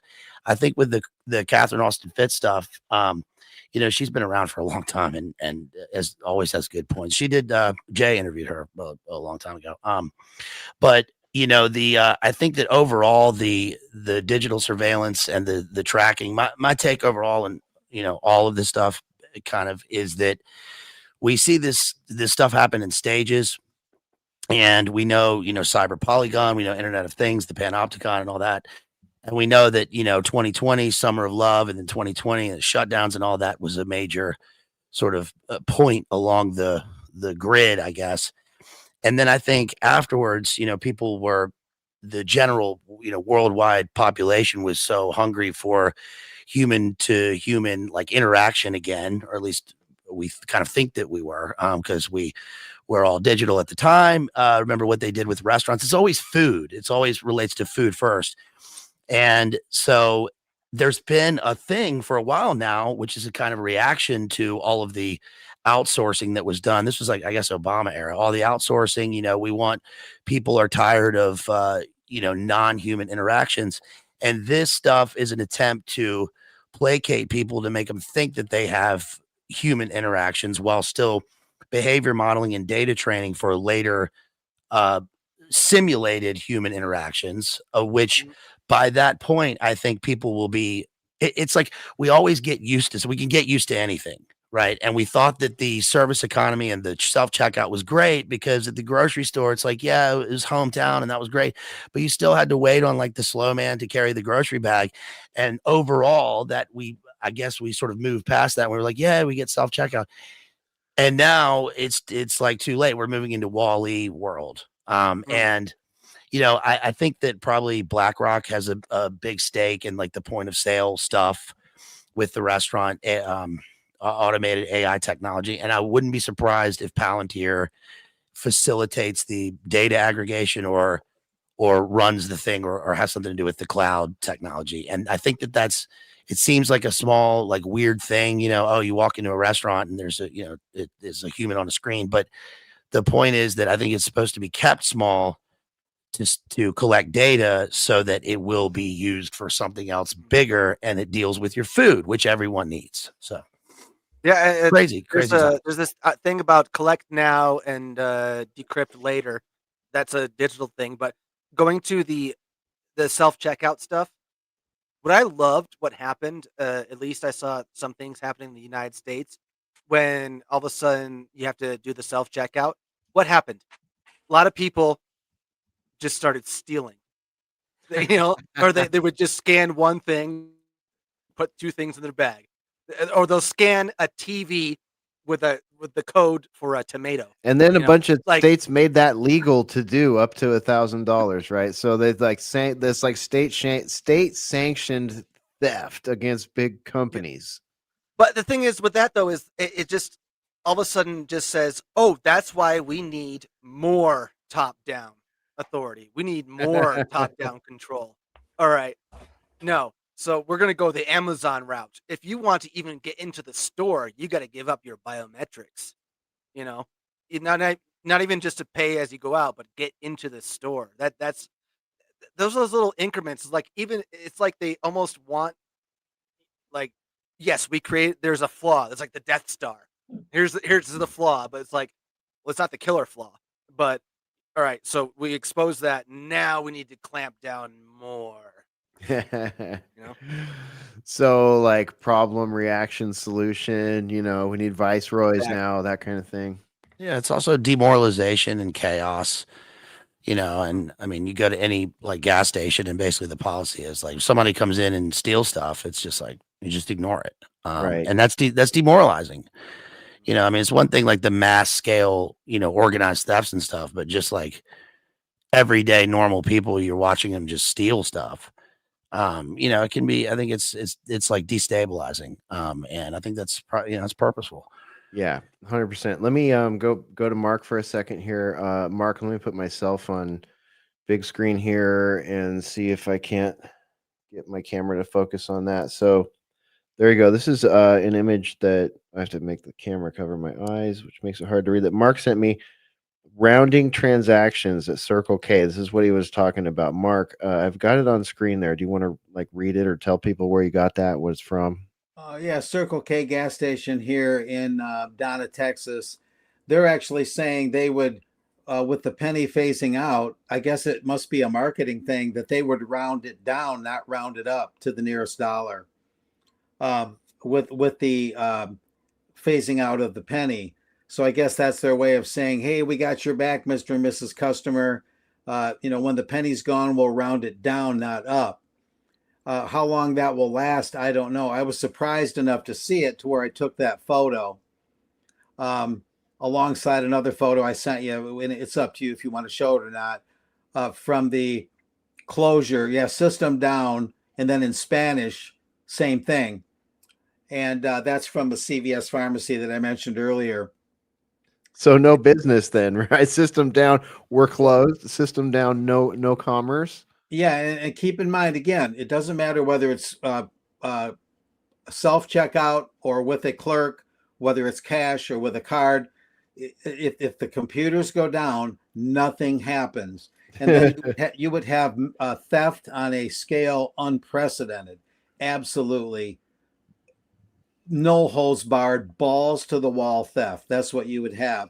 And in a way, I don't blame people in a strange sense, because when you make a system that's basically designed to fail, and when it does fail, and people have no option but to feed their children any way they can, then the whole idea of a lawful society just caves in, and it's every man for himself, and inevitably people will steal for survival. It's not that they want to, it's that they essentially have to. When your back's against the wall, you'll do something you wouldn't normally do, and that's what the system seems to be geared toward. Out of chaos comes order, so they create the chaos. And I think they do it, and I'm going to go a little outside the grid here. I think they do it with grand deception too. Do I believe absolutely that Charlie Kirk was assassinated? It looked pretty fake to me, and there's a lot of controversy about the way the crime scene was completely mishandled. Oh, you didn't like the way that they poured new cement over it within 48 hours? That bothers you a little bit, that a high profile crime scene had a construction fucking scene put on top of it within that bothers you, Mark? You're weird. How dare you? Yeah, the thing is if anybody else were to mess with even the most minor crime scene, you yourself could be taken in for obstruction felonies, of justice, buddy, whatever you might call it. And then even Sandy Epstein, Hook. right? Yeah, Epstein is like, okay, he committed suicide. I mean, it'd be more likely that somebody would have killed him. But the one profile we saw of him when he was supposedly dead wasn't very convincing. So, did he just go back into the woodwork with a different identity as what about Bin Laden? The full Hollywood Oscar-nominated movie, like In the Pocket. A week after, alongside Saddam Hussein. Was he really hung? I mean, probably, but I'm just pointing out maybe the outer limits, like that old show, the outer limits, but the outer limits of the deception that we may be being subjected to. That so we got to learn to think like a detective a little bit more. I mean, a reporter and a detective kind of have an intersecting of the way they think, but it's not the same kind of thinking. I've kind of disciplined myself to look at the what of an event. Did this even happen the way they described it? I don't do that all the time, but when they start putting cement over crime scenes in a New York Minute, I get a little bit unsettled. Another weird one. P. Diddy, Puff Daddy, who's his cellmate? Sam Bankman-Fried. Yeah, fucking Fried. Yeah, dude. And Tekashi 6ix9ine, by the way. yeah. There you go. For real. Yeah. And did you see the latest on Diddy, you guys? The latest I saw on Diddy is probably a week and a half, 2 weeks old in my head right now, but like it was before sentencing, and he was giving his statement to the judge before sentencing, I think, and he was basically saying, I've spent time in jail. I've been reading my Bible. I'm sober.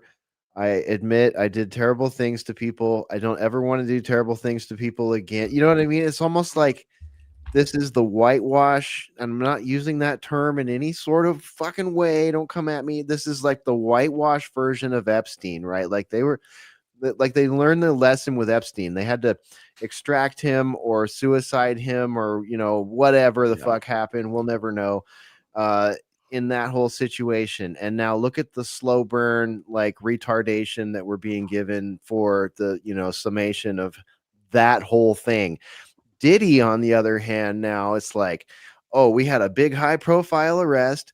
They went and they got all the files. The FBI is now officially holding all of not only Epstein's stuff, but all of Diddy's stuff. They conveniently have all that. These guys that have crazy video surveillance systems and crazy naked sex parties with hookers and politicians and famous people and stuff. Different blackmail crowd too, Exactly. different levels. So entertainment industry. Besides also, Trump, who I think was associated with both of these guys, but I don't know if he ever went to a Diddy party. But he's like, they call him Diddy. I knew him as Sean back in the day, right? Me and Lil C's were hanging out. Right, early days of Biggie, in the Puffy days, right? Yeah. Trump knows all the old New York rappers. But I mean, look at how Stroke this wall. one's playing out. It's like this could quite, and he's basically, to finish the story, he's like saying, "Hey, get me with time served. I'll be a good guy coming out. You know, I won't beat up any more hoes. You know, I won't videotape everybody colluding with hookers. You know, those days are gone. I'm sorry about that." You know, and it's like, okay, I don't know if there's an update on that, but I could actually see that like flying with the judge, being like, okay, this guy's been in prison or, you know, jail for a year and a half, whatever. He says he's sorry. We got this video of him, you know, dragging his babe out of a hotel room and kicking her and doing all these things, but it's outside the, you know, Well, there was another report coming out that Diddy was drinking homemade hooch in prison, violating that. the excuses, So, right? That's The to be excuses. expected. Yeah. Yeah, exactly. All that stuff starts coming out. I'm sorry I was a drug addict. I'm sorry I was an alcoholic. I'm sorry I dragged Cassie, you know, down the hall by her hair and kicked her in the stomach. You know, but if you put sugar and yeast in a grape juice bottle, in your fucking juice box in prison, juice box, your fucking Diddy money. Also, you know, DHS already got all the material, right? The compromise, and what's her name? Kamala didn't win. Yeah. So what you know, what's he got? And you know, I mean, Cassie, like, I don't know how that was thrown back in, but Cassie, you know, it was settled. It was a settlement. So I don't know how she got that back in, except for the fact that isn't it the same prosecutor for Diddy as it was for G-Max? Isn't it Comey's daughter? Yeah, just a coincidence, There you though, go. bro. It's just a coincidence. Don't think anything of it. That's just a coincidence. Don't be weird. Get your tinfoil hat off. 8647. Shut up. Yeah. How the hell does that happen? All right, let me Was go that to really the number? Was that really the seashell number? Was that really it? 8647? Probably. The AI Ruckus. who could tell. Okay, yeah, Ruckus, let me go to you for a second. You sent me a link like a long time ago, and I have it here. I sent you a bunch of links. Which one? I know. I'm trying to. I didn't get to the second and third icebreakers yet, dude. This thing is totally out of control. I am loving your Tintin hair, Ruckus. Love it. Yeah, dude. Hold on. Like it's supposed to be a fake mohawk. Here It's you a go. faux hawk. Dude, you're better than look. Okay, I'm a baldy, so you got it. I thought it was True. an alfalfa thing. There you go. There we He's go. got he's got the Tim Pool look going on there. He's got the beanie Oh, my and everything. There you go. Yeah, no, which link, Hesher? I mean, you guys are run through a Government lot. bailout. OpenAI maneuvering for government bailout. Yeah, actually, I have a number, just a whole series of these headlines like that. Is the fact Why don't we that roll through a couple of them and let everybody respond? right? Yeah, I mean, because I think this is a pretty big deal. What you guys are talking about it's all of the things at once. Is the fact that OpenAI, as Mystical Pharaoh brought up, Sam Altman was doing like a podcast or something. I don't know, where he made some sort of insinuation suggesting that, hey, it's all good. You know, don't worry about all this spending, trillions and trillions upon trillions of dollars for data centers, by the way. Yeah, he was saying, hey, you know, we're kind of too big to fail. It was what the suggestion is. He's already had to walk that back. And then I've got one that I can pop up on my screen here for you. Here's another headline right here from CNBC. Vibe revenue, AI companies admitting that they're worried about a bubble. So now the makers of this technology are actually coming out and saying that the valuations are a little high. I'm like, oh, well, yeah, that's a pretty big admission, right? This is a pretty big deal, people. Then here's another one from International Business. Bonkers AI spending spree backfires. Google, Meta, and Microsoft debt hit as investor anxiety deepens. So now, you know, the people they depend on, all of these investors that they're just mooching all this money off to build these crazy data centers. You know, what is this really all about? You know, you brought it up there, Tim. It's about the data, right? So if we're spending all of this money and technically the money is really being used to build the data centers, could that or would not, I mean, just throwing it out there, I know, you know, I'm not wearing tinfoil on my hat. I mean, hat on my head, but I should be if I'm going to suggest such a thing. What if these data centers are really nothing about AI anyways, and it's just building more data centers because that's what they've been doing anyways. And every time they do that, there appears to be some sort of pushback. But there's like this weird rebranding under the Trump administration where all of a sudden technocracy is cool, right? Like it used to be like all of the like and the climate change stuff. Oh, that's the other thing. Check this out. Like who remembers long ago, not that long ago, actually, when a crazy billionaire suggested, I'm going to block out the sun, and people got all pissed off. Bill Gates, well, no, this guy wants to do it now, and it's totally fucking cool because it's Elon Musk, right? You know, with the rebranding and like remember with the phenomenon with the electric cars, right? Where like the MAGA people are like, no, screw your electric cars. We're all fossil fuel gas, this, right? Like, and then they're like, oh, look, Elon Musk who's supporting Trump gets a bad rap. We're all gonna go out and buy Teslas. What? And then with the whole water stuff that goes into Yes. cooling the AI data The centers. data, It's like, exactly. oh yeah, That's my okay. point. There's a scarcity of water. We need to put the price on that. We need to tax that because water is such a precious resource, and everyone needs that. No, fuck you. You're sucking it up for your fucking AI data centers and leaving us, the rest of us plebs, with renewables and unreliable shit. Right? Like, how fucking insulting is this, man? We've been told for years and years and years, hey, even though I'm a California refugee here in Texas, even though, speaking as a former Californian, even though we use like 80% of the water that we steal from other states to pour into these almond fields, which then go to China and fucking Canada, like, maybe 10-20% of it goes to the United States. It all gets exported. But you people are not allowed to wash your cars. You people aren't allowed to water your lawns. You people are causing carbon footprints to be too big. You people are a virus with sneakers. All this stuff. Your SUVs destroyed the fucking environment.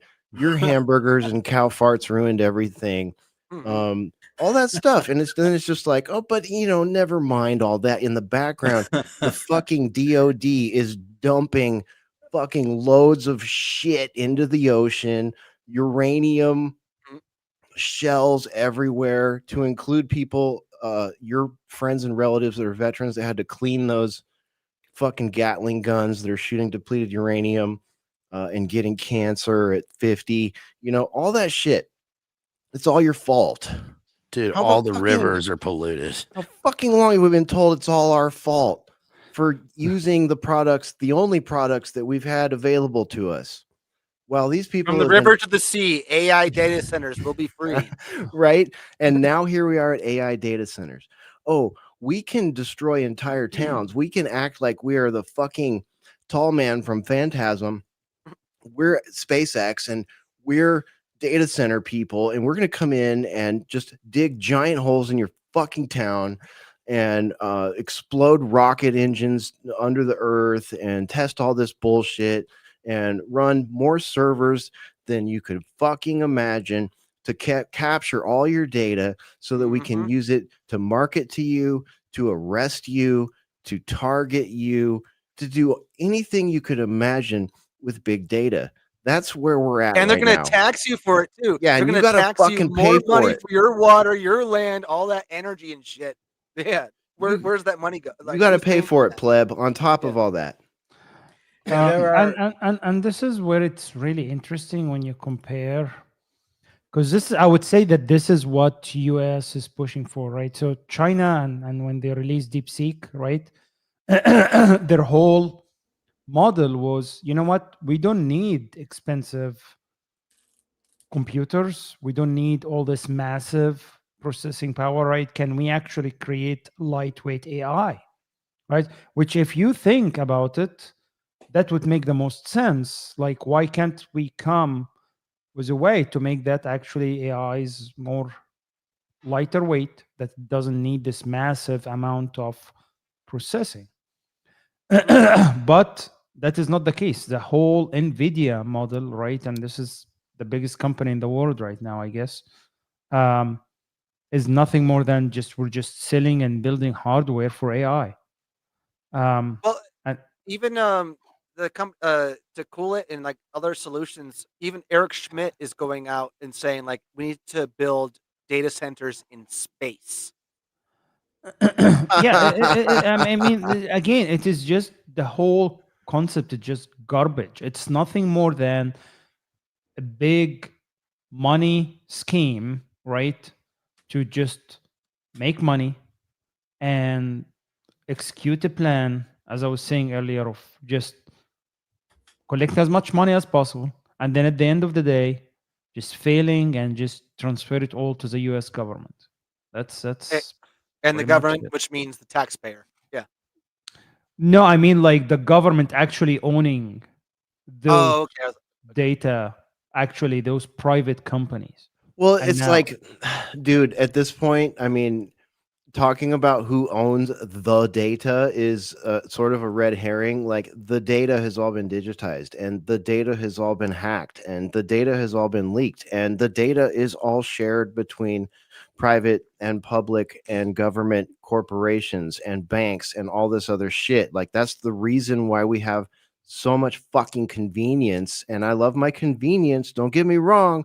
Don't shut me down. Don't come at me. I'm just saying, the trade-in for all this convenience is that the data is out there, and it's hilarious. Like, if you work in the government, or if you work in healthcare, or you work in something, any industry, insurance, any industry that uses PIA,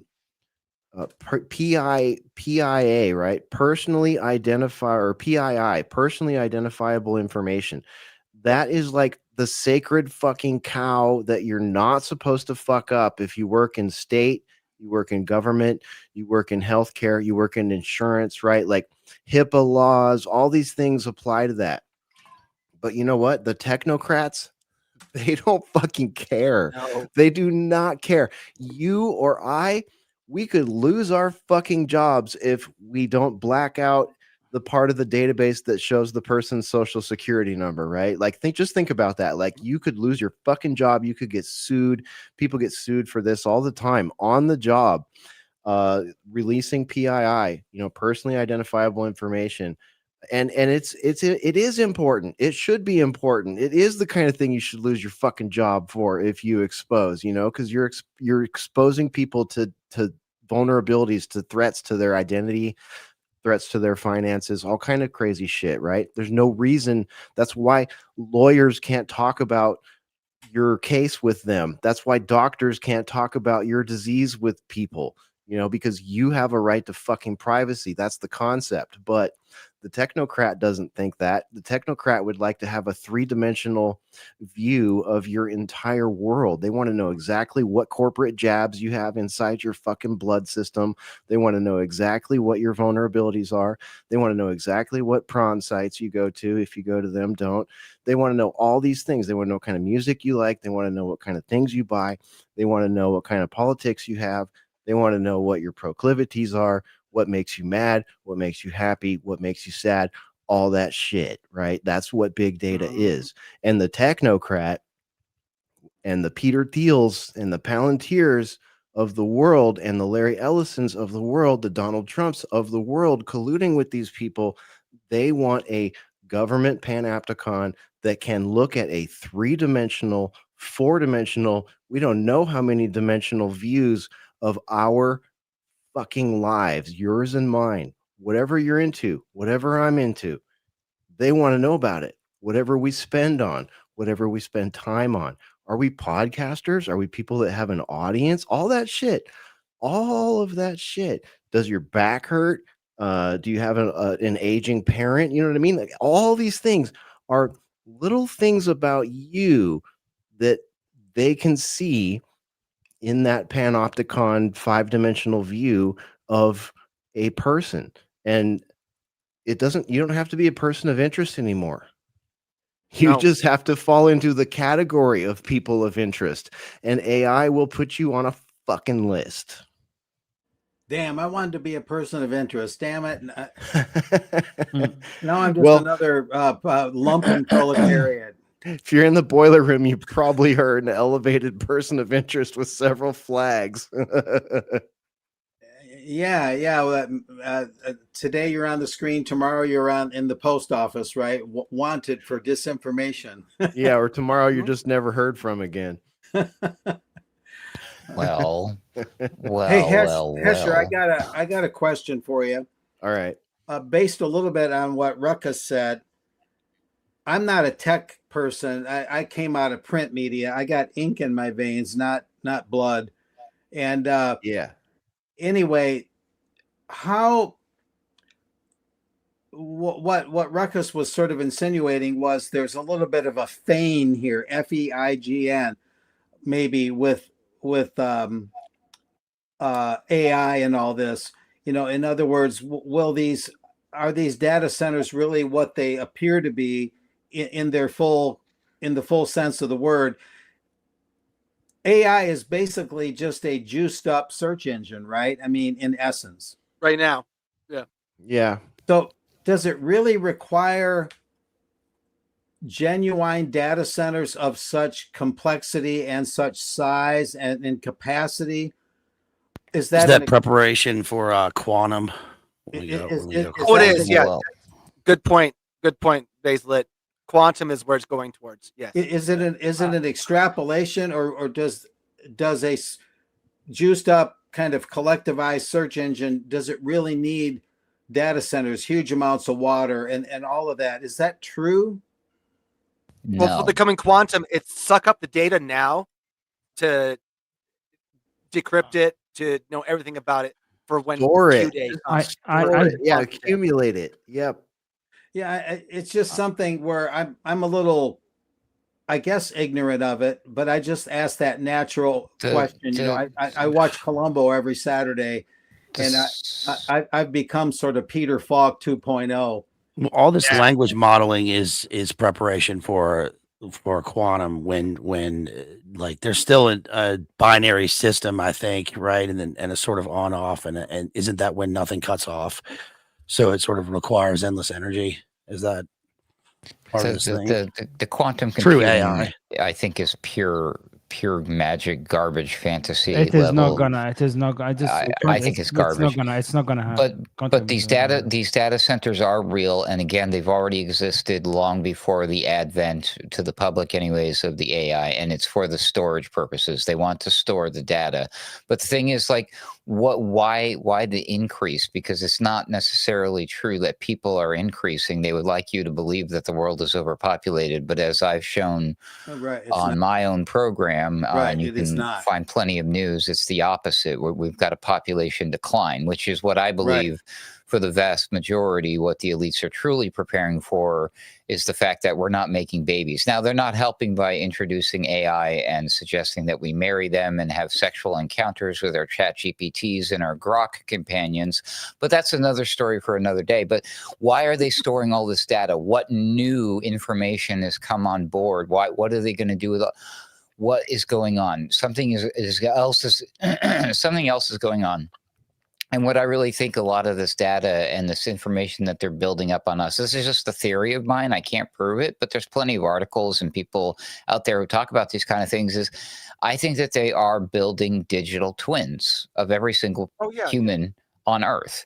And when you look at a project that size and the magnitude and the scope and the amount of data that you would need available, if you wanted to truly do that for every person on Earth, which is feasibly doable, you would have to, probably do exactly what they're doing. Build all of these crazy, massive amount, trillions upon trillions of dollars. Now, why would you do this? Okay, now this creates a scenario. We're already seeing the flashpoint of what it's like for us to compete with an invading culture of amassing immigration of other people and the strain that has on the economy, the labor, on the foundations of our morals, everything. I mean, it's just terrible, all the things that are going on.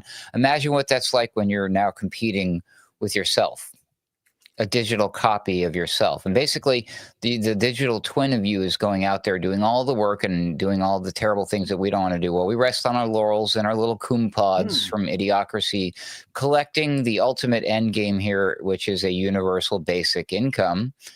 And what's going to determine whether or not we get that, how much we get, what we can spend it on, how long it lasts via these little CBDCs is all, again, based on our data.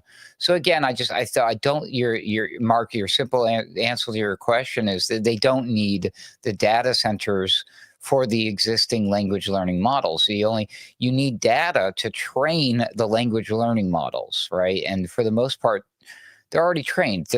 I can pull up an article right now. You can Google for this, where people like Elon Musk and Sam Altman are bitching and complaining. Oh my God, there's not enough data to feed the LLMs. They've run out of data. If you've run out of data, why do you need more data centers? Something's not adding up here. And on top of that, we've also seen Chinese AI laboratories steal the entire source code of American stuff. I don't remember if it was Grok or if it was GPT, but it was, one of those. And like, that's one of those things like your PII, right? Like once the source code and stack and reference model for an AI is copied to another one, like you start building these AIs that have multiple tentacles into other AIs, and there are already AI agents that will go out and search all of the AI, various AIs for you and concatenate all of that information. So it's like, you think about the collection of big data. Let me just put this on the screen real quick here. This started 11 years ago. I remember reporting on this in 2014 when we were doing Boiler Room, the Utah Data Center, the UDC, also known as the Intelligence Community Comprehensive National Cybersecurity Initiative Data Center, was built in 2014 at a cost of $1.5 billion. It's located at Camp Williams near Bluffdale, Utah, between Utah Lake and Great Salt Lake City. And the purpose is to support that CNCI and the NSA. They lead the operations at the facility as the executive agent for the DNI, the Director of National Intelligence. So all of these things are under the umbrella of the Department of Homeland Security. You can see here in the picture, there it is right there. The scale of this place is very big. It's very big. And I knew back when they built it 11 years ago that they did not have a way to manage that much data, because what they're doing there is they're capturing copies of all of Americans and probably people in other countries, emails, text messages, bank transfers, all that stuff, everything, social media activity, podcasting, listening, clicking, liking, disliking, reacting. All that stuff is being collected at this facility right here. And the NSA has all of it there. 1.5. Have you ever shopped for a computer, my friend? Have you ever shopped for a computer? I'll bet a lot of you have. It could be $3,000. Do a little math. Have you ever bought a server? Some of you have probably bought a server. I've bought a lot of servers in my day. They're pretty expensive. But if you have a $1.5 billion budget, think about how many servers that is. Think about how many air conditioning units that is. That was just to build the facility. Think about manning that facility. Think about all that. Think about who's swapping hard drives out and all this stuff, right? What are you going to do with the data of 330 million people? You're going to go through it with the collection process is one of the first steps, right? Yes. I think right now they're collecting, and it's almost like collecting for 11 like a needle years. in a haystack. Yep. But like it got a whole mess, like those black ants in a snowstorm. If you remember back in the day, if you look at the TV, there's like a lot of noise. Yeah, and they're collecting all that noise to later decrypt it, to later make sense of it. And they're that's doing that right now. Yeah. 11 years ago, that's the social media era, right? That's the digital era. That's kind of the marker of the beginning of the digital era. So the digital era stuff all like kicked off. It was going before that though, you know what I mean? But it was not centrally located. Now imagine applying the Palantir software, the all-seeing eye software, whatever that is, that whole Tolkien IT mystery, whatever the fuck that looks like, the interface for that, the highest end interface for that, right? Not the corporate interface, not the for sale interface, the fucking NSA interface for Palantir, right? Imagine that. Okay, that's the blanket that gets thrown over all that data, 11 years of data. But you know what? It gets worse, you guys, because this stuff was happening at the phone company also before even this era that we're talking about right now. This is out of 2013. Yep, it's out of Security Week here. This goes back into the 90s. There were whistleblowers in the mid to late 90s from AT&T who went to the San Francisco location and noticed an entire set of extra pipes coming off of all the data systems going into a room that was not on the map, not part of, no one knew what it was really supposed to be. The one in Times Square, Titan Point 2. Yep, they had one on both coasts, both left coasts. If you get my drift, right? Mark knows what I'm talking about.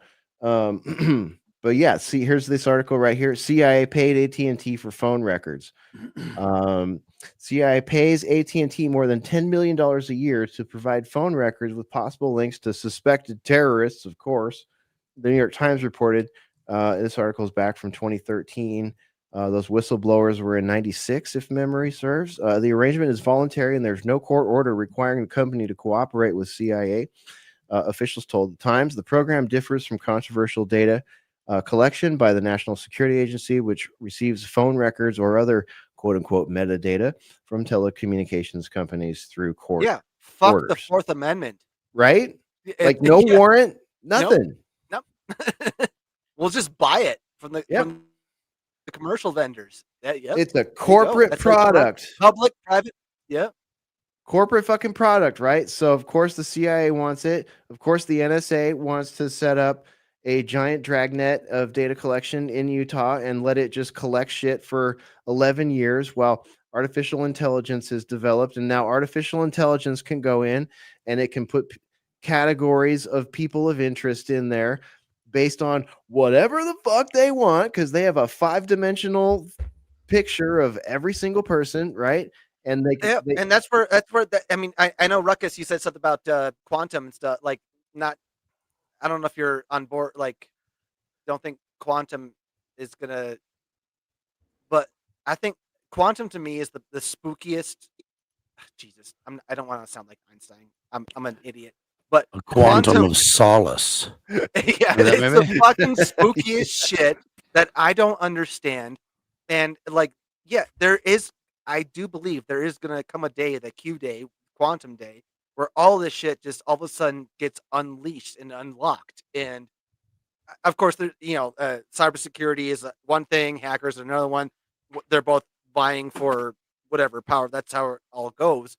But once quantum comes along, that's where I like the event horizon. Like I have no idea what the fuck is going to happen after quantum comes. Tim, have you seen? Hold on one sec, Pharaoh. Have you seen? I hate to do this. It's a cultural thing, Hollywood thing. Have you seen a show called Mrs. Daisy? Miss Daisy? I can't remember. Miss Daisy or Mrs. Daisy? Dude, it's crazy. It's about a tomorrow sort of world where an AI has everybody has an AI in their Bluetooth ear, and it instead of people having jobs, the AI just treats them like they're it's playing Second Life or Sid Meier's Civilization or something, and it gives them tasks. It's so well, that's what I know. That's what the whole simulation thing. What are we doing here in life? Are we leveling up? Is this a game? Years ago, like back in 2017, I wrote an article after I had a dream about malware in brain computer interfaces. And I called it the Ubermensch and the Cuckoo's Nest, where people had to go to insane asylums because they were too fried from information coming in, like from AI and psychic driving. That show Debs is about all this too. I've even heard that quantum is what is a quantum computer if not a time warping time bending machine. Yeah, that's what Alex Garland's series So- Devs, which is actually And Deus. so, like, it becomes a is- godlike thing. So is like instant messaging from the future something that could actually happen? Like, well, future, quantum entanglement, it happens instantaneously, but here, as we experience time, it seems like it's from the future. But that's when I get into the whole thing of what is time, what we do now, does it affect the past? Does the past affect the future, and all that? And, shit. oh, But you're that's where quantum, like, that's where my mind explodes. you're messing with my brain right now because I'm thinking like, okay, if that is possible and that is like software as a service, if that is a SaaS that can allow you to sort of like time jump, can you imagine what that would do to people? Like what that would do to society? Has it already happened? Yeah, is it going on right now? Sounds like fun to me. That's the Mandela effect. Did Fruit of the Loom? Did that have was the cornucopia in Fruit of the Loom? Yeah, I it don't know. did. I remember it. I had it on my fucking underpants. Yeah, I thought so too. Baron I looked Bears. online. Damn Skippy. You guys are crazy. We are a bunch Yeah, of fucking lunatics. so computer chips already, the way those motherboards are set up, you can find some documentaries out there about this. That there's a case to be made that there's some magic rune mystery stuff going on there that truly explains how some of this technology works. And I always wonder sometimes, like the explosion of these things were after all of that alien stuff that was going on back in the day. Yeah, there you go. Runes, huh? But the quantum computing stuff now is like, I mean, if you're a believer in supernatural stuff or the Bible or demons or anything like that, you have to really wonder about this quantum thing, because it's literally there's no scientific explanation as we know science for this quantum stuff at all. And they don't really, even the people messing with it don't understand how it works. They kind of know that it works.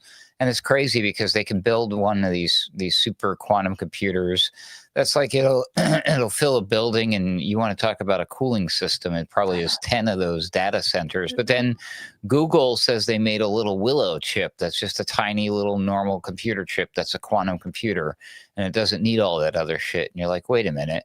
So it's like, I don't know what they're messing with or what Put they that tapped in into. me now. Yeah. Right.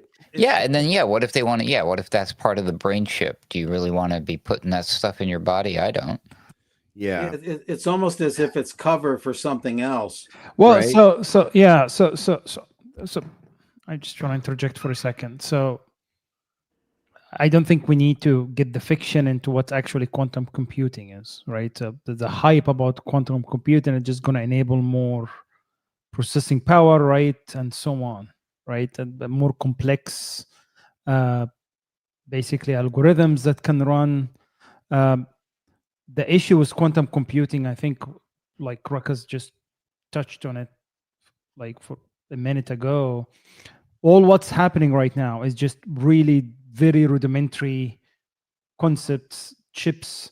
For them to put this as a system, even it is unrealistic because of number one, of the power requirements, also the cooling requirements, right? To get this technology right now and extend it to the way they are talking about it, it just not. I don't see it happening the way they are talking I would just say about. just wait a couple of years. No, I don't think it's going to be a couple of years. I truly don't think. But the point I was gonna just make real quick. So Catherine Fitt's interview with Tucker, she did an interview like a while back, like I think about a year ago or so. And one of her points was a lot of the money that is being happening right now is them actually preparing for a mass extinction event. And a lot of the government money is going on to build some infrastructures, but they cannot reveal that. So all this is black money that's basically being used to prepare for that. Are you saying the new ballroom is extinction level event proof? Who knows? But seriously, it is the only thing that makes sense from all this hype and all this data centers you're talking about and all this money, there is just doesn't anything else They're the doesn't best make any preppers. sense. Ballroom, but it's spelled BAAL. Whoa. And then tie that with the whole like Musk and space and all that, and I don't know. I think honestly that this is a hypothesis that what I would say that makes the most sense. Is there is something they know about, and they are trying to prepare for. Right? Well, yeah, and, Musk and is they doing need everything and they about and that. they need black money, and Yeah, and, to get money from somewhere, and I think that's where the one is coming from. And that's what the CIA drug trade going through Arizona. That's the human trafficking. Yeah. So All the big- leverage from the Diddy files and the Jeffrey files. Yeah. Elon Musk has that boring company. What is he? Well, really yeah, I was gonna doing? say, yeah, Musk with the boring company, going to Mars, boring company, energy, from the sun. That's what I'm saying, Everything dude. that What's he's under the working on, ballroom? brain computer interfaces is to like have some semblance of civilization that's going to go on interplanetary. And But in the meantime, they're trying to scare us with asteroids and Michael Mann style movie plots. yeah, and climate change, and we need to give them more money. Atlas. And I think climate change is dead. Was what's his face coming out and saying, well, it is not what we think it is. Climate change is hurting Well, yeah, right now. even a couple of years ago, he was Bill Gates was talking about burying trees. He's like, "Are we on the side of stupid, or are we the side? No? What we should bury trees." They're like, what? Yeah. If Blot out the carbon is sun. really the boogeyman, Blot out why not would you cut down the fucking trees that eat and absorb carbon? No, yeah, fuck exactly. that. We don't need those. Blot out the sun, kill all the cows, cut down all the trees, kill all the pets, make the people eat the bugs. That was kind of where he was at. And now here net we are. zero is safe and effective. Yeah, and now here we are. That whole net zero thing is like fallen flat on the floor in the last couple of years, and like nobody's buying it anymore. Well, But at why the don't they same- build data centers under the ocean water? In the ocean. I was going to say that cool. they were Eric Schmidt, I think, was proposing to do those in space. Yeah. Well, they already Or have floating. Antarctica. Already, Google has floating data centers. They actually been doing this for a long time. They also have Arctic data centers where they bury, built structures under ice because they don't have to spend as much on cooling. No, man, that's Wegartha. Are you saying you're this going is to go what to Antarctica, melting dig too the deep, you're going ice to find an balls? ancient civilization. Well, What it's will they think of next? What will they they put think of those next? they put those servers on the way to the Hollow Earth. They're like, well, we'll put these servers on the Hollow Earth, downslope. Aldebaran. Yeah. How can the Earth be hollow if it's flat, Hesher? You got to read Jules Verne. Can't. Well, It's a flat desk. It might be a thick pizza crust, Adam. It could be a Chicago style pizza. It's a deep dish. So that's why we wanted Greenland so bad. Right. Hesher, can you play that video? Which one? I have so many links. I The haven't last clicked yet. one. The last one I just sent. Yeah, I can do that. Because talking about Musk and his madness, because he's just going into like full blown Optimus tour right now, and his latest craze. And he's going to be a trillionaire now, right? This It's is going to be a I'm trillion. hearing. Well, that's his point. He's trying to, his big thing. If he get it to 2.7, he's going to get a sweet trillion deal, right? Or sorry, yeah. 6 trillion. If he gets it 6 trillion. 1.21 gigawatts. Okay, all right. Let me put this on screen here. Yeah, I've this is really funny. Just play. Okay. Do we need to read it or can we just play it? No, just play. Just play. Okay. I don't feel like reading. So, but the reason for hand dexterity is you want to be able to do like surgery and precision medical actions. And so imagine a world where everyone has access to the best surgeons, literally everyone. And Optimus will have a level of precision that is frankly superhuman, and will be able to do medical procedures, of very sophisticated medical procedures, any medical procedure, perhaps things that really humans can't even do because they're too difficult. and that will be available. Like what? Like transition my kid? Like what are we talking about He's here? talking about like everybody having an Optimus to do a procedure. Are there any guardrails on this? I mean, this is straight out of Elysium right here. Yeah. Full on Elysium. Okay, okay. All right, I'll let it finish out. To anyone. You know, people often talk about eliminating poverty and providing great medical care, but they never actually have a solution. And money doesn't solve it because there are only so many. There's a very limited number of great doctors and surgeons. They don't grow on trees, but now they'll get built in factories. Money doesn't solve it, says the trillionaire. Did you hear the last piece? This is the part I wanted to. Now they get built in factories, so you want to build doctor in factories. Which is ridiculous, to be honest, idea that you think however you get that AI that actually you're gonna get to that level. I just hope they don't train it on Canada's system made. Yeah. It'll give you medically assisted death. Does my Optimus do circumcisions? Do I get social credit points if I get a circumcision from my fucking Optimus and then plug it into my goddamn wall? Like what the fuck? How many ladies are going to use this to get a nice little boob job? Dude, homies be slapping down $20K to get their lady a booby job. So what's an Optimus cost? The same amount as a booby job? And the Optimus can do a fucking booby job? You gotta be kidding me. And guys, I guess if you're going to get a vasectomy, why not do it at home, right? Hey, you can reverse it at home too. Get one, have some fun, reverse and then it. have a test tube baby. Manufactured. Guys, Optimus will normalize size. There is no dong measure competition. Optimus can give you the size you want. Hey, if it's right at home. If it's test tube babies, at least the population would recover, even if it's test tube babies. We can't complain. I want platinum grills. That idea earlier that's another one of us might exist in some other form. I actually could use the assistance. I don't want to work so hard.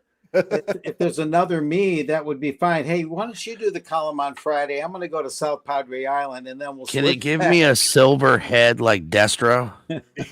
Do I have to rent my clone, or can I just have it? I mean, it is based on me. What is the Bruce Willis movie? I forgot the name of it. What's the name of it, based? I don't think it's all bad. The Sixth Man. No, there was when he was married to that woman and Armageddon. No. I know what you're talking about. Total Recall. No. No, it's Surrogates. Surrogate. Yeah, Surrogate. Schwarzenegger again. Yeah. Surrogate. Damn. Because you're talking about digital twins. Well, yeah, digital twins that might bring Bruce Willis back from wherever he is right now. Oh, he's not in a good place wherever that is. That's for sure. I think I did read, though, that he had sold his voice and his likeness to one of these AI recreations. He did actually. He did a while back, yeah. Well, we covered that on Boiler Room. There was some inappropriate mainstream media coverage on that, and we sort of straightened it out, but I can't remember where the gray line was there. So we're going to get Die Hard 5, 6, 7, 8, 9, 10. Every Christmas, my friend. Every Christmas. Yeah. A new Die Hard every Christmas. Cheers, Bruce. I mean, what a legendary character, and what a great last name too, John McClain. Am I right? What the fuck? Yeah. Oh, you Scottish bastard. I see what you did there. Well, this could be a good segue to it because this is something we've talked about a lot before, but it's all over the news again. Two big things is you got did you see this one, Hesher, the Japanese woman marrying her ChatGPT? Oh yeah. Oh yeah. What the hell, dude? I have a link for that there for I hope you. they have a prenup. I hope they had a prenup, indeed. Corporate level prenup. Okay. And then here's one to follow that up with after that. Okay. So 32-year-old woman in Japan officially married an AI persona she built using ChatGPT after the virtual character, who she named Klaus. Klaus, by the way, Klaus. Isn't that a Die Hard name? Klaus in Die Hard. There you go. It's also Klaus Schwab. Very Schwabian. Klaus Schwab. Yeah, it's the husband as a service, right? You got to pay $20 a month for your GPT. So that is very Schwabian. That's more Schwabian than Diehardian for sure. Anyways, they had a wedding in a mixed reality ceremony where she wore AR glasses, augmented reality for the uninitiated, to exchange rings with her digital husband, Klaus. Isn't that interesting? Here we go. Look, it's comes the beautiful bride. And then the wedding. Put on the augmented glasses. Klaus seems to be right in front of me. Ogasawara has prepared AR glasses. Thanks, Ogasawara. Can't Kano you understands get that the right dependence on AI is size a ring problem in too? society. It looked a little tight, didn't it? Looks pretty tight. Look, that kielbasa looked a little cramped there. But she says that it's painful to have a relationship without dependence. What's that? This whole thing could be theater. Oh yeah, performative, very performative. I don't. Did she get any wedding crying, gifts? She Her said it crying was is far painful. more believable than don't know Erica where it Kirk. touched her. That's all I'm saying. That's harsh, Ruckus. Too soon. It's Too just soon. the truth. It's Compare true. compare the two. Well, everybody weeps differently. Yeah, you're not allowed to comment on how people grieve. I'm No. sorry. Everybody beeps differently because her Everybody husband's a beeps Ruckus. Dependence.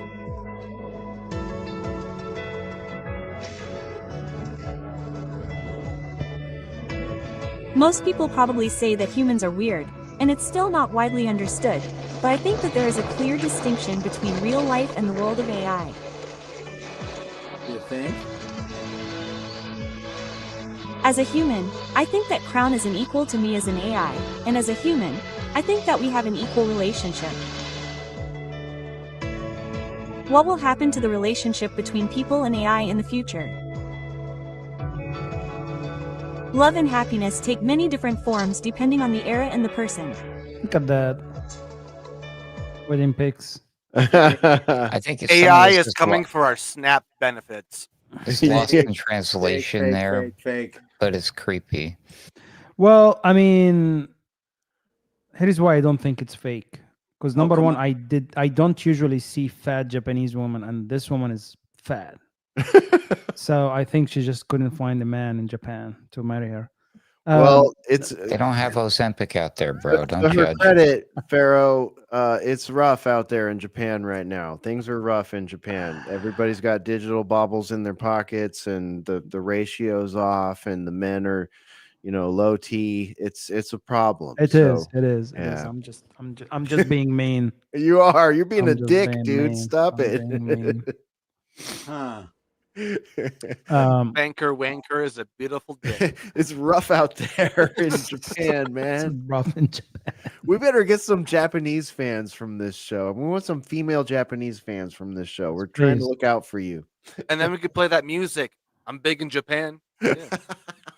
They're not big fans of us Americans, Hesher, ever since we detained our own Japanese American citizens during World War II. That was kind of a dick move on our part. That was rough. I thought it was little boy or fat man.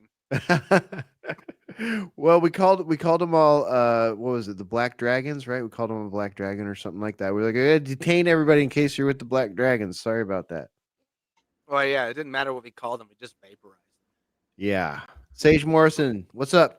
Sage says, I want the med pod from Prometheus. I know. Wasn't that thing cool? And isn't it kind of like weird that how like close, Basil will probably have a comment on this, how close Prometheus's med pod and Elysium's elite medical pods are? I mean, they're pretty much the same. And I guess there are other examples that we could find previous to both of those movies for said device. Yeah, I think Before that's a you Star get too Trek. far, Star don't get Trek too thing. far from the Japanese woman marrying her AI. I have a couple comments about this. Okay. So, considering some of the other subject matter that has been discussed many times on this program, what was her honeymoon like, I wonder? Oh. Yeah? Oh. I don't know, but she wants to be Wait a a minute. Hiroshima. Ruckus, are you alluding? Ruckus, are you alluding to the fact that there may be teledildonics involved with her I'm honeymoon? making I mean, there are some normal things that usually happen after one gets married. Yes. Bluetooth-enabled Her honeymoon teledildonics. night, she said, "Nah, I got Sakia to me, baby." Now, Not tonight, honey. I have a headache. yeah. Now, see, here's where she's probably going to win in this department because she doesn't have to worry about what Mark just brought up there. Is the AI, I mean, to make it more realistic, is it programmed to say no every once in a while? I mean, is it going to talk back to her? She just hands him a virtual blue pill, dude, and she's good the rest of the night with as long as the teledildonics are charged. Well, and then also is that the subscription as a service part? She's got to pay Fucking Sam Altman for the privilege to have sex with her husband, which would make Sam Altman a pimp of sorts. Yes. Fucking A. Yeah, that's right. Digipimp.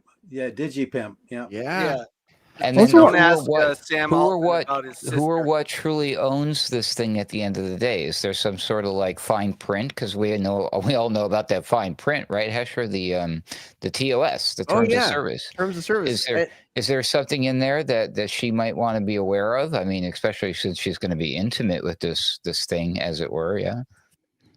Well, yeah. And what happens if OpenAI goes out of business? What happens if? Well, she becomes a widow, or gets a virus.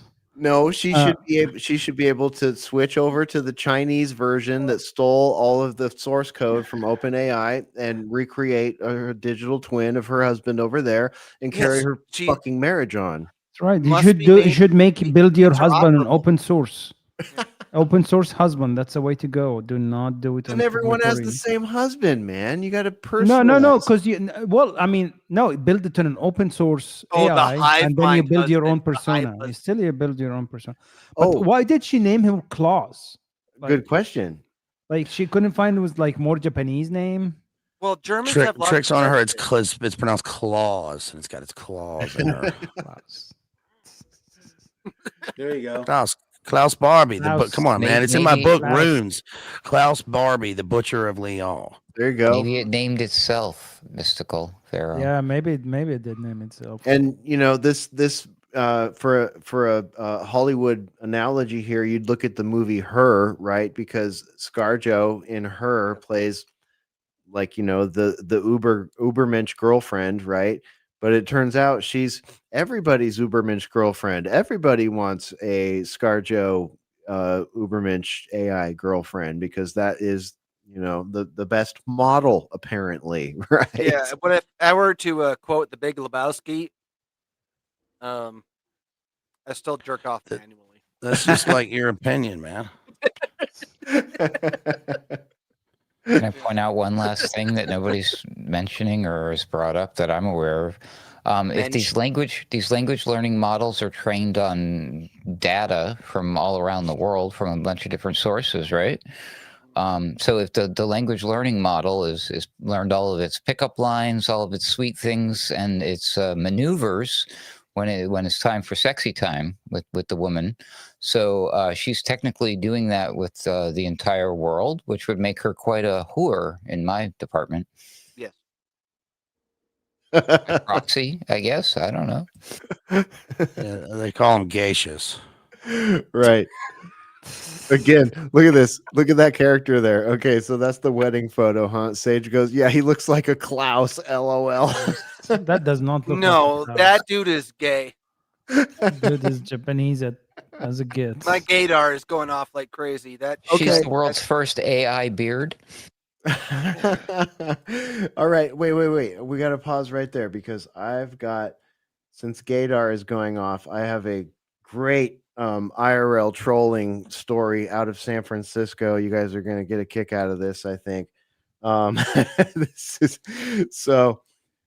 San Francisco, of course, has turned into a place of many wonders and fecal blocks to avoid and apps to help you avoid fecal blocks and all that kind of stuff. You just never know. Like, I can't imagine what it would be like to be a pedestrian or a beat cop in San Francisco these days. But anyways, there's been a bit of a sea change, I think, in opinions about a lot of stuff. So people are trolling in real IRL trolling, right? Gay parking only. Check this out.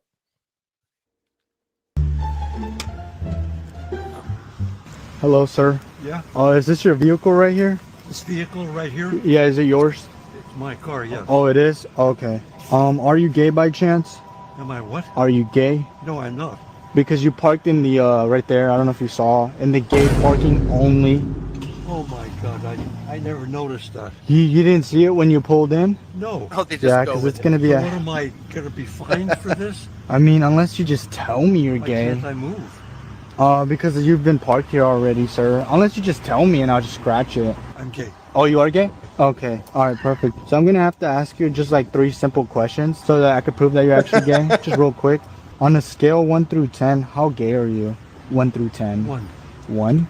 Oh, that's not gay enough. Maybe like 9. Okay. Okay, you are 9? Okay, perfect. And then second question here. Could you give me your best gay voice to prove that you're actually gay? I'm gay. Okay. Perfect. And the next Oh, question here man. is, how many men have you slept with?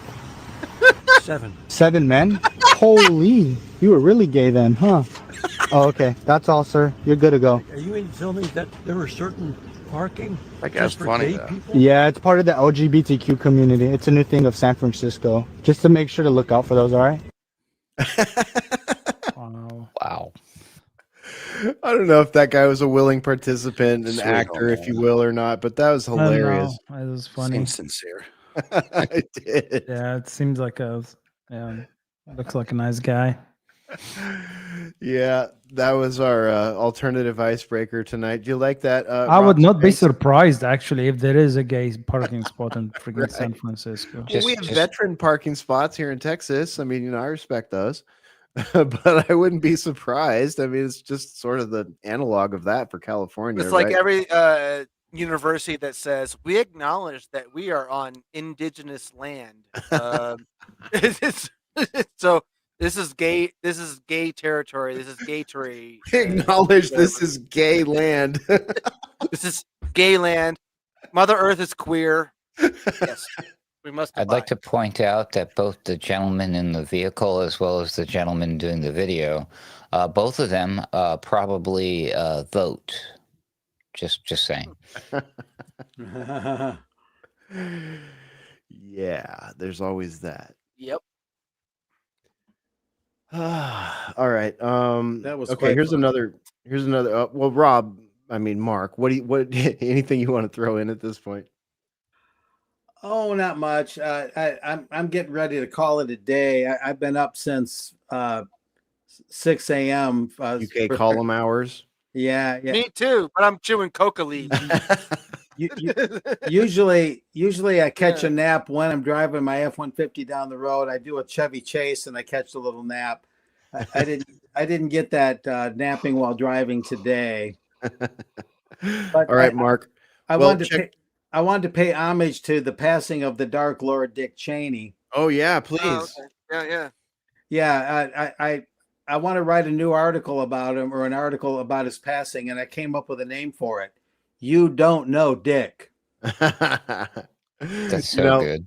Last week, Mark, on Boiler Room, we gave Dick a send off over here, and I missed it. Damn it.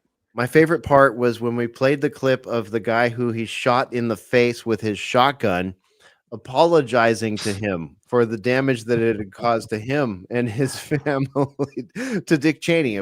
The guy that he shot had to apologize to Dick Cheney. Amazing. Absolutely. I love that piece of media. That is like something in a time capsule from the 90s that I think should never, ever, ever be forgotten. Let me tell you a quick story before I go. You're going to like this. When that happened, Dick Cheney wandered from Kennedy County, Texas, into the upper stretches of Willacy County, Texas.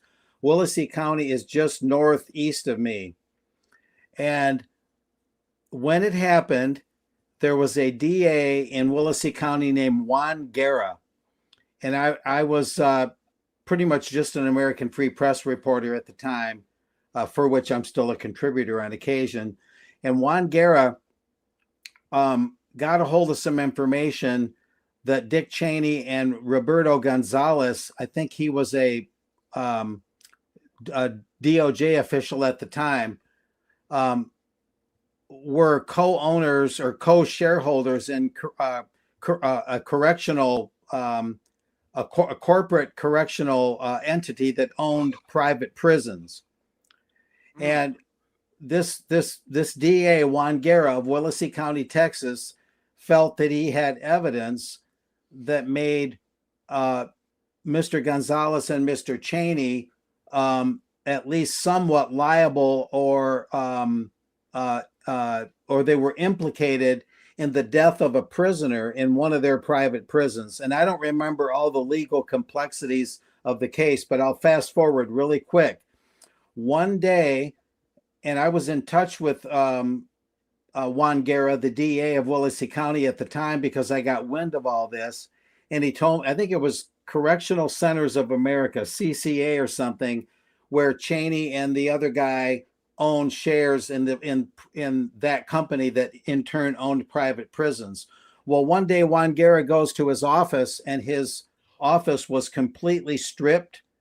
All his computer hard drives were confiscated, and this was done under the aegis of Dick Cheney, because this guy had the balls to not only take into account that Cheney shot that guy in his county, Willacy County, but also the guy went a step further. The DA went a step further and went after Cheney for however it worked out, whatever the connection was, went after him for the death of a prisoner in one of the private prisons that Cheney owned some sizable shares in. They proceeded to take that DA and fire him from his position, his public position, even though he was an elected official. The Cheney and the powers that be kicked that guy to the curb. I was there in the courtroom in a rigged court hearing. This DA was put on trial in his own county and stripped of his office like yesterday's news, just thrown to the curb. And I am not making this up. Cheney and the powers that be absolutely stripped this guy of his authority and his office. The voters be damned, and threw him out of office like in a New York minute.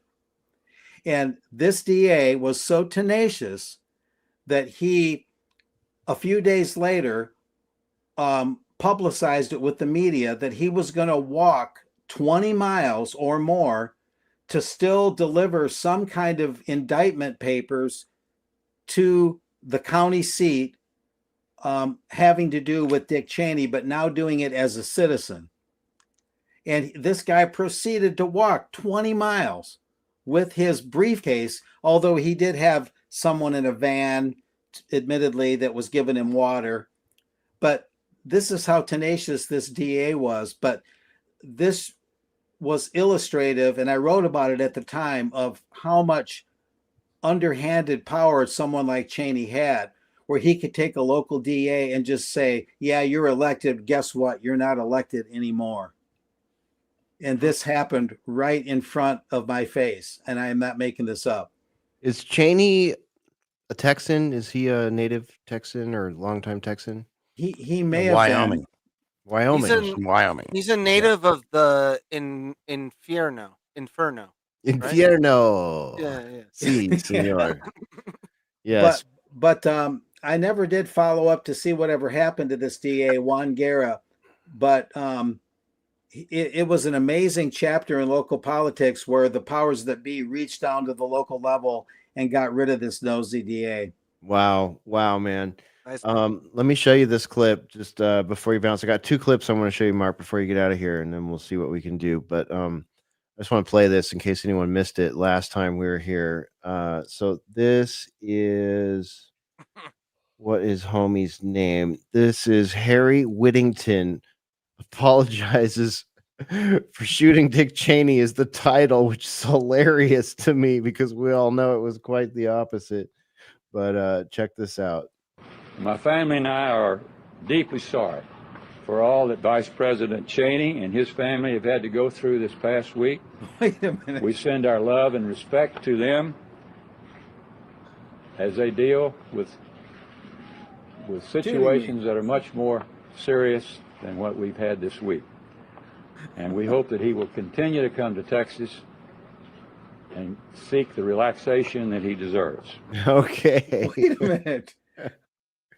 That's the guy that Cheney shot, right? Yeah, dude. Like, could you imagine shooting your friend on accident and then having him film that video in front of the media for you? That's how you know you're hanging with a fucking gangster, right? Yeah, I want to apologize for having been shot by Cheney. I'd like to apologize for my stupid face being in front of your shotgun. I mean, what an idiot. What a dummy. Praise I am. be hallelujah, Burton. What is the entertainment he deserve? Can I ask that question?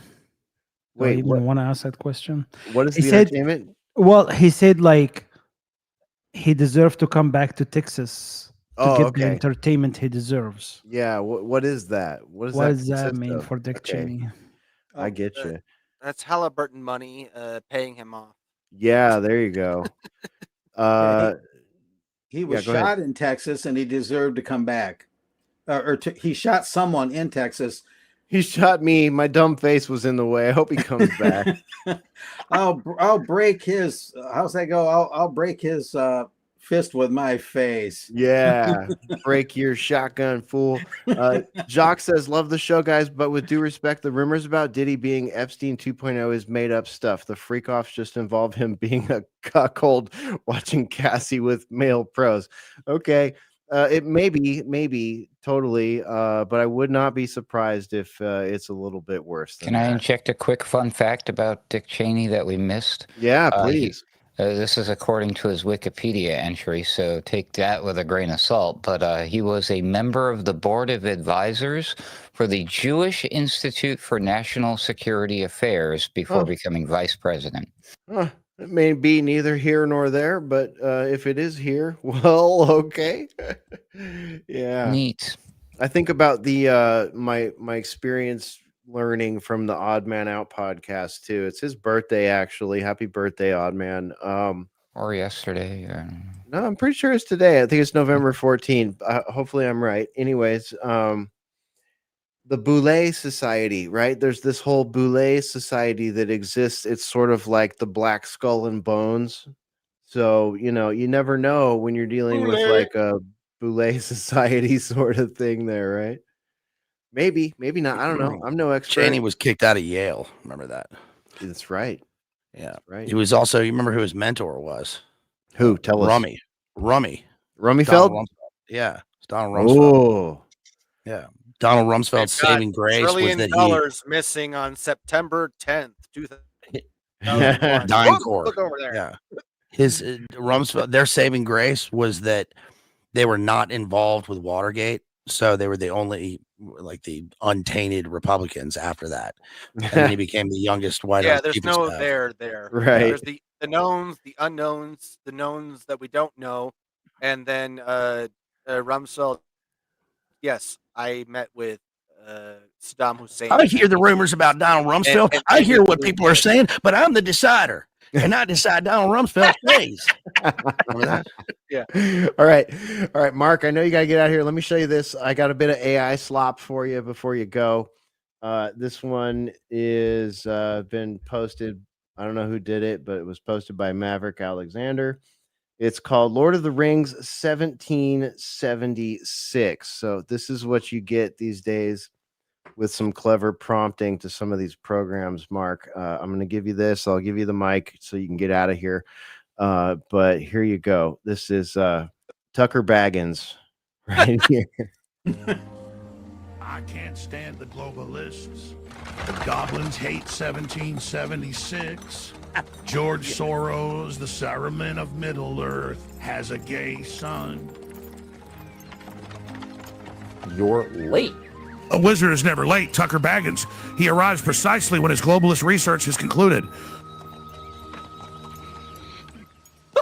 Ha ha ha ha ha! I can't stand Oh, man. I just love that. That's my favorite AI slop of the week. That is Boiler Room's AI slop pick Wow. of the week right there. Mark, I know you got to get out of here, but Tucker Baggins and Alex Gandalf Jones. There you have it, 1776.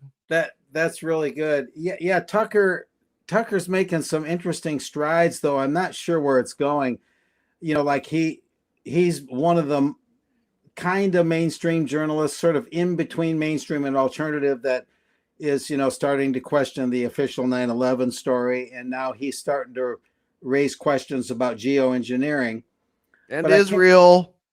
Yeah, but I can't. You want him on your show. But I can't help but think that, in a way, it's almost like he's saying, you've been deceived, but yet, is he really offering clarity? Is he really offering solutions, or is he just sort of repackaging everything here? The latter, repackaging shit we've been talking about for 10 years, but that's okay. Welcome to the party, Tucker. I'm glad you're fucking rich as shit.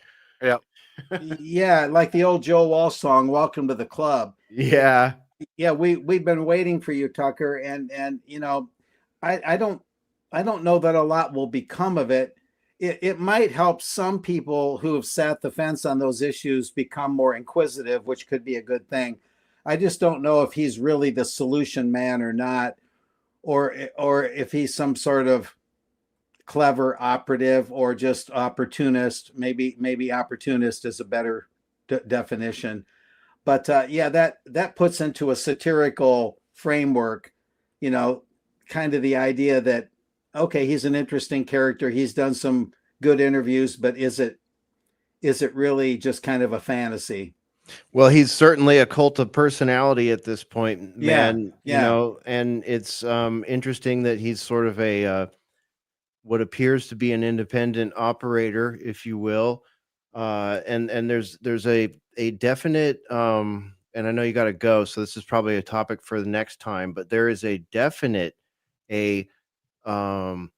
deafening actually splinter that has happened in the quote unquote MAGA movement or the conservative movement that is where Tucker and Candace and Nick Fuentes are sort of at the bleedy edge of the spear on, as far as being like high profile podcasters. And I could include Joe Rogan in this as well, from some of his recent commentary of questioning many narratives around what's going on with Israel and America's relationship to Israel and what we're seeing happening in Gaza, in Palestine, and the plans for that land and all these things. It's a huge thing to unpack. And Charlie Kirk plays into that as well. And I'm afraid intelligence agencies probably play into that as well. And massive geopolitics play into it. So it's kind of too big of a nut to crack right now. But Right. there's something very loud happening in the X verse in particular, and even on YouTube, being allowed to happen on YouTube with these top tier podcasters, if you will. And everybody's talking about it. Everybody wants to know, what these people are saying, how it, dovetails or doesn't dovetail with what's being said on like Steve Bannon's show and, other people's shows and all that kind of stuff. So very, very interesting to watch MAGA fracture into multiple pieces, and very interesting to think about how that actually plays out in midterms and in the next presidential elections. So Mark, let's put a pin in that one. I'll let you take any final comments on that, but I just wanted to throw that out there. Well, I think I'm good for the day. It's nice meeting Tim and great seeing everyone else again. All right. Excellent. We'll get back together very soon, Mark. Thanks for joining us tonight, and tell people where they can find you, of course. Oh, that's nice of you to say. Yeah, UK column on Fridays, although I think they're going to go from 3 days a week to 5 days a week sometime next year. So that could change. But Fridays, it's 7 a.m. Central, 8 a.m. Eastern in real time, but they archive it pretty quick, and we do a news extra. I still do radio. It moved from Wednesdays to Thursdays at 1 p.m. Central at republicbroadcasting.org. And I'm an occasional contributor to American Free Press, americanfreepress.net, but they're mostly hard copy. But that's it. But have a great one, guys. Thank you, sir. No problem, sir. Yes, sir. Hesher's muted. Rob Spanks is out of here. Thanks, Ruckus. Okay, great to have Mark with us tonight. All right, we finally made it through the 3 icebreakers and everything else that could happen around an icebreaker. So we're doing pretty good here, you guys. Shit, yeah. Wow, just Right? getting started. We're getting warmed up now. Yeah, we're just getting warmed up. So I've missed a whole bunch of comments in the back chat here. Does anyone want to point me to one that they want to make sure that I don't miss? Well, I guess there's a part 2 to the woman who married her AI. It's the next stage. There's in life, and then there's death. Till death do us part. But does one truly have to part after death anymore, thanks to AI? Okay, yep. So there you go. Video app that allows dead to live on compared to dystopian show. Which dystopian show, Ruckus?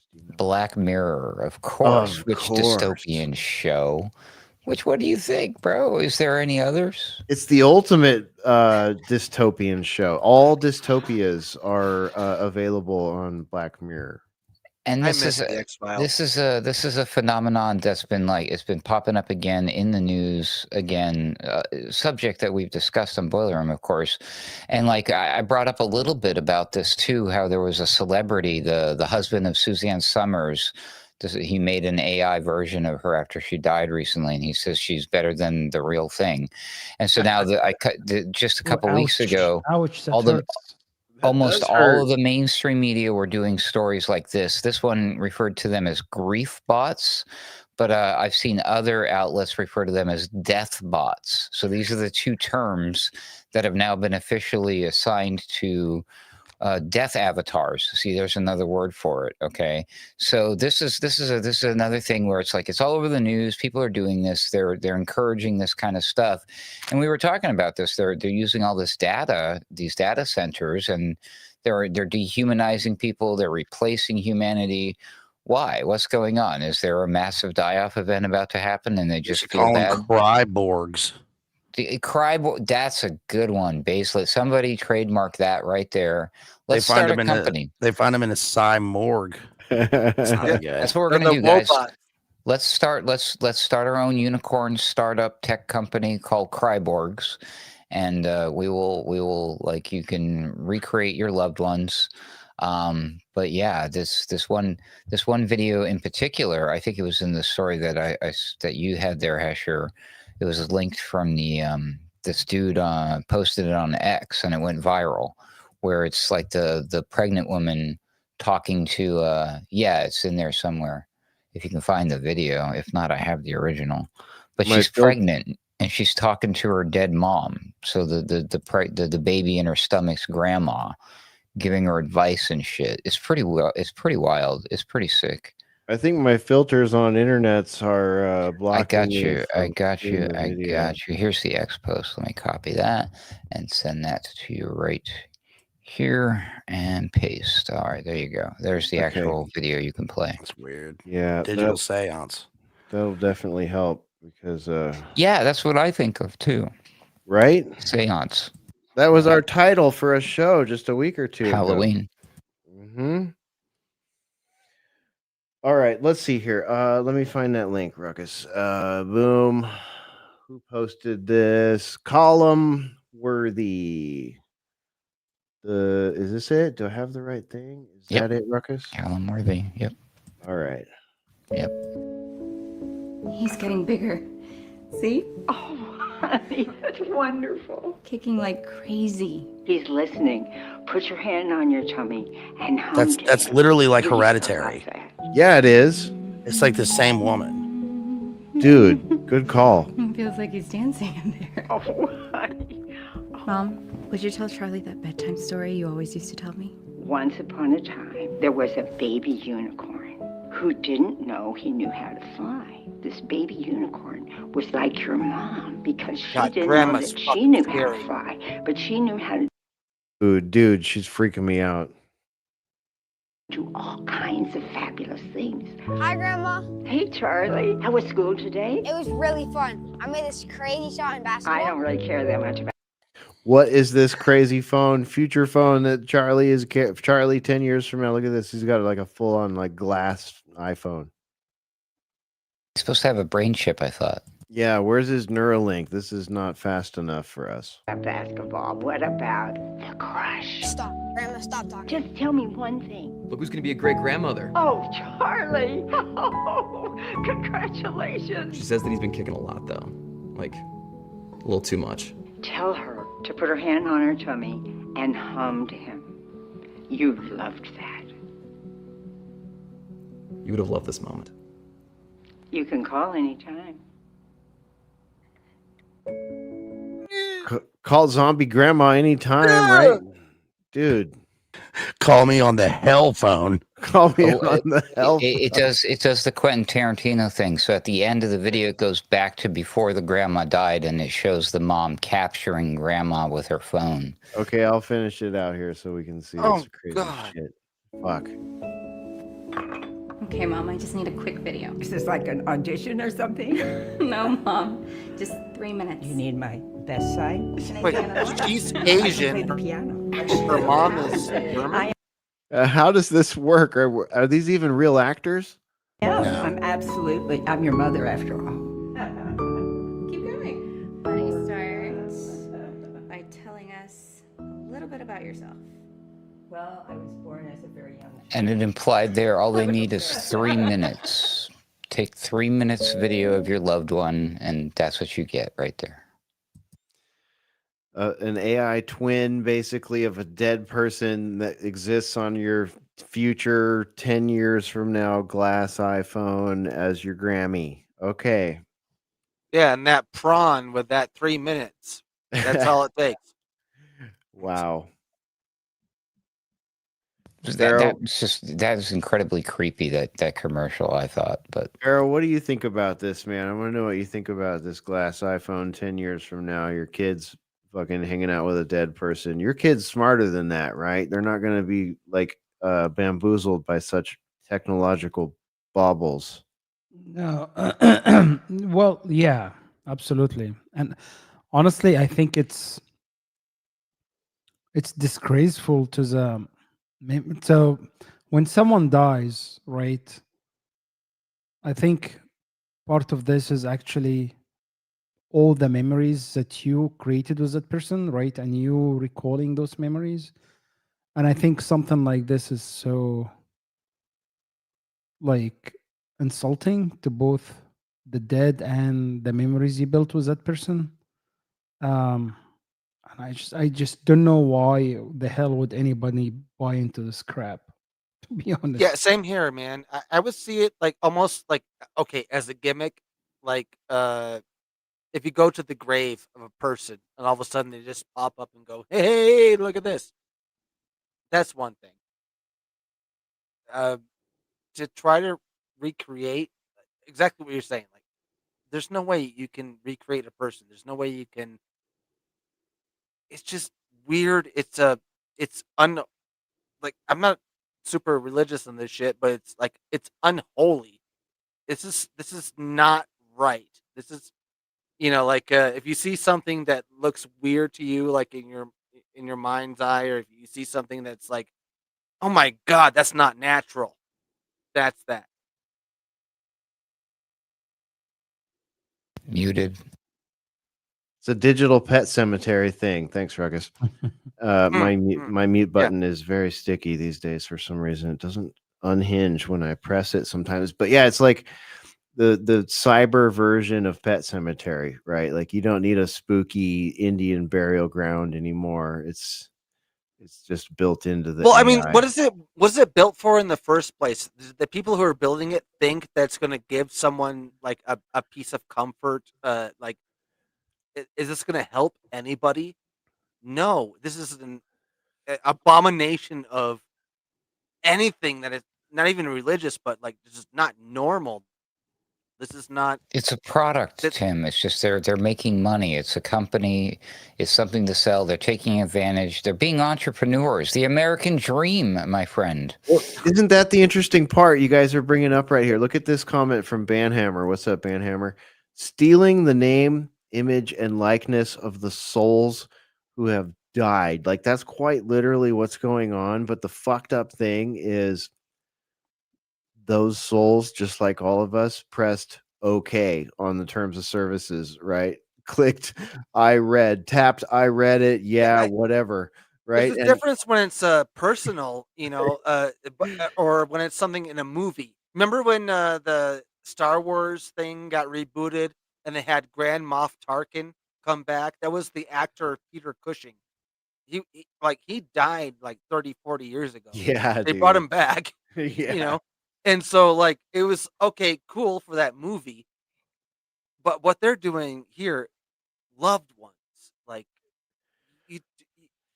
there's a weird barrier you don't cross, Yeah. And then keeping them as like software as a service sort of thing. Like, yeah, you've got your dead loved one on your little glass fucking phone and shit. But what happens if you lose your job and all of a sudden you can't afford your cellular service anymore, or your GPT account, or whichever one you're using to create this digital twin? Like, all of a sudden you have this like rental account, basically, right? Like, imagine, like, if in the old days, if you lose your job and shit, it's like, oh, I'm gonna lose cable TV, oh crap. Or like Ruckus and I have been dealing with, like, oh, I might lose my cell phone service for a month, like, fuck. But now it's like, I'm gonna lose my loved one on my little glass device. I have this little glass device here I pay $180 a month for, plus all these apps that allow me to have a digital fake loved one on here that I'm just lost without. It's a double negative. You're gonna lose a loved one that you've already lost. Yeah, again. It's like, why would you set people up for a double heartbreak? Like, there's nothing worse than grieving the loss of a person. I mean, it's fucked up, based. Like, to think about this, like, we've lost a lot of people in the last few years collectively here in the boiler room. And like, to me, it's just like, how could you fucking do that to the memory of these people? Not that any of our people can afford this or are messing with this right now, but you can see it becoming normalized. Well, it's one thing for Bruce Willis to, sign his likeness over, right, for movies, because like he's been doing all these trash movies for, the past decade or so, I think, to, rack up the money for his family so he can take care of them while, when he's gone. That's fine. He was an actor anyway. But this stuff is like total hereditary. I mean, first of all, the woman in the thing looked exactly like the grandmother / mother in Hereditary. And had the voice of the witch woman doing the seance. So that's weird. But also it's like, is this real? I mean, is this, it seems like the point of it is actually that the actors in it are AI and not the woman in it's the whole thing is. Yeah. And also that who is going to do this? I mean, if this is a real thing and it was marketed to young people, the attention span, even to watch the ad, is like, it's not there. It has to be a TikTok or a reel or something. So I don't know who would do this? Is it, what is this? Is it avant-garde? Is it, is this just like more aesthetic terrorism or something? I don't know. Yeah. I guess, like you were saying, it would be normalized, but I think like the stuff that came out in a big tranche, is that the word? With the deep fakes recently, like with MLK and Jacko and all that stuff, like that's one thing, and like those took off, and those are kind of entertaining. But like people, nobody even wants to look at like pictures of people they know now. So why would I don't know. Think of the last time that you know somebody. Like imagining your grandmother in the seat of Stephen Hawking going down that ramp. Have you ever seen those AI videos of Stephen Hawking? And the half pipe ramp ones? Yeah. Put your grandma there. Yeah. That's what it is. It's all fake. It's nothing. AI slop. AI slop rules the Yeah. roost right now. We were talking before the show. Here's a little something for those of you that were unable to hear us before the show. We were talking about one of our colleagues. I can't remember who it was. It was either Misty Winston or Melissa Dykes posted something about like, I hate that we have to question whether what we're seeing is even real now. And I was making a metaphor out of it. Like it's almost like every fucking story that you come across, or every video or every photo or every document that you come across now, it's like getting a new piece of technology. You know, those little plastic like films over the LED reader or whatever. Like you got to like, thumb it off, peel a corner up and pull it off. Like that's your job with every story now, every video, every picture, every document. Like you have to peel the plastic off, and the plastic is this AI slop or not? And it's just this whole nother, like it's already like we've had to make a decade-long podcast about how to protect yourself from essentially psyops and propaganda and fake news, if you will, if you're new to the game. So it's like now to have to go, okay, is it AI slop or not, before you even dig into like what's actually in there, is so fucking tedious, you guys. Did we lose Pharaoh? Pharaoh probably had to bug out. I'm sorry, buddy, if I missed that. Yep, he had to head out. He said, cheers, thanks for having me. Dude, thanks for joining us. Sorry, I didn't see that until just now. Pharaoh's bugging out there, and it looks like Ruckus is in the Max Headroom. It's so hard to know what's real these days. I mean, you could just be watching stuff on the screen, and next thing you know, they're inside of another screen, and they're all staticky and weird. But you don't know what to believe. Can I believe? Can I trust my own eyes? Yeah, no. You just, So, yeah. That is Max Yes. Oh, Sage makes a good point in the Discord chat. Hesher, like that Black Mirror episode, that was major scary, because then they can sell them the depression drugs to handle the double loss. Like, yeah, that is the level of evil we're kind of like skirting around here. Well, look, there was the World Health Organization. Who remembers them? We love them. New leadership, I hear. One of their Bill newest tricks that they were berating on for a while, actually, just before the elections. They kind of got quiet about some other. They were busy with the genocide thing, of course, but before all that, they were talking about we were facing a loneliness epidemic, and a lot of these different states. What are those? The doctor people, who's the Surgeon Generals, there you go, are coming out and saying loneliness epidemic this, and then, and then what did the Trump presidency, the administration do pretty much on day one? Gathered in some of these usual suspects, one of, a few of which we brought up on the show tonight, like Larry Ellison of Oracle, and we did we're going to do Operation Stargate, or whatever the F they called this thing. Eerily reminiscent of Operation Warp Speed, and they were going to, in this case, accelerate AI. And on the heels of what's the issue that maybe it could be solving this loneliness epidemic? Maybe we need the AI.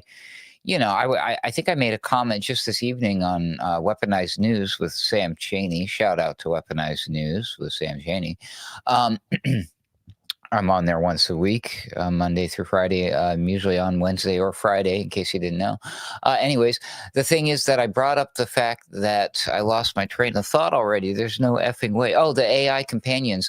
These people, these kids, the people get in trouble. I think it was in reference to Thomas Crooks. Thomas Crooks, the alleged would-be assassin of Donald Trump, the guy who gave Donald Trump an ear piercing, just the lobe.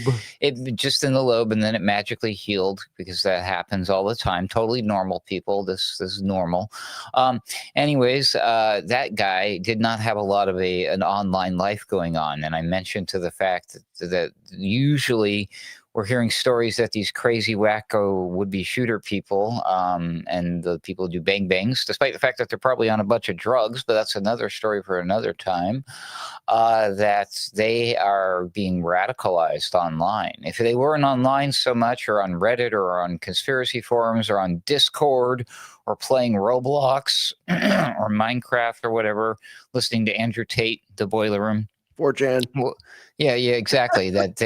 Yeah, but this guy was different. He didn't have he didn't have a footprint or whatever it was online. He wasn't using all of these social. So I'm like, oh, see, so the government should require that everybody has an AI companion to help them keep an eye on them, make sure everything's okay, make sure in their good place, and they have like a big brother, a personal big brother in your pocket, your own AI companion. They could make that by law. I mean, but we're only going to rat you out if you're doing so. You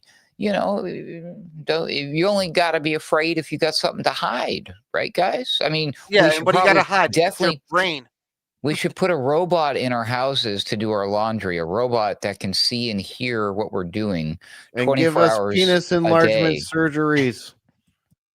Yeah, but they're spying on you 24 hours. Remember when people were putting the bed sheets on their smart TVs? Remember? Where they're like, oh, we got to hide the camera because it's time for sexy time or whatever. Or, I think my smart fridge is spying on me. Now we want to put robots in our house 24 hours a day, cleaning our toilets and then putting away the dishes. They do wash their hands, by the way. I found out that they do wash their hands, literally. Crazy. So that's a mystery solved from last week. Yeah. Good follow-up. I was really scratching my head over that one.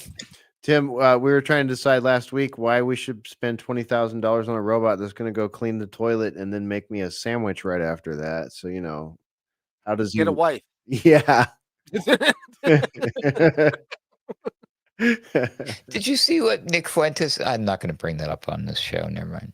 Oh God, I've seen a number of clips. I'll just bring it up, but we should not play it. But he was making a semi-funny joke about how things are going to get a little rough for women with the advent of these robots that can do all the cooking and the cleaning and stuff. I mean, if the robot can make a sandwich, I don't know, man. You may have a point. He said they were going to come crawling back to us men or something like that. Something stupid. Oh, the hilarity of the internet lately has just been on point. Based would know, right? He's a married man now. No, I'm just kidding. I'm sure everything is wonderful there. They make you a sandwich, but it gets a sand glitch.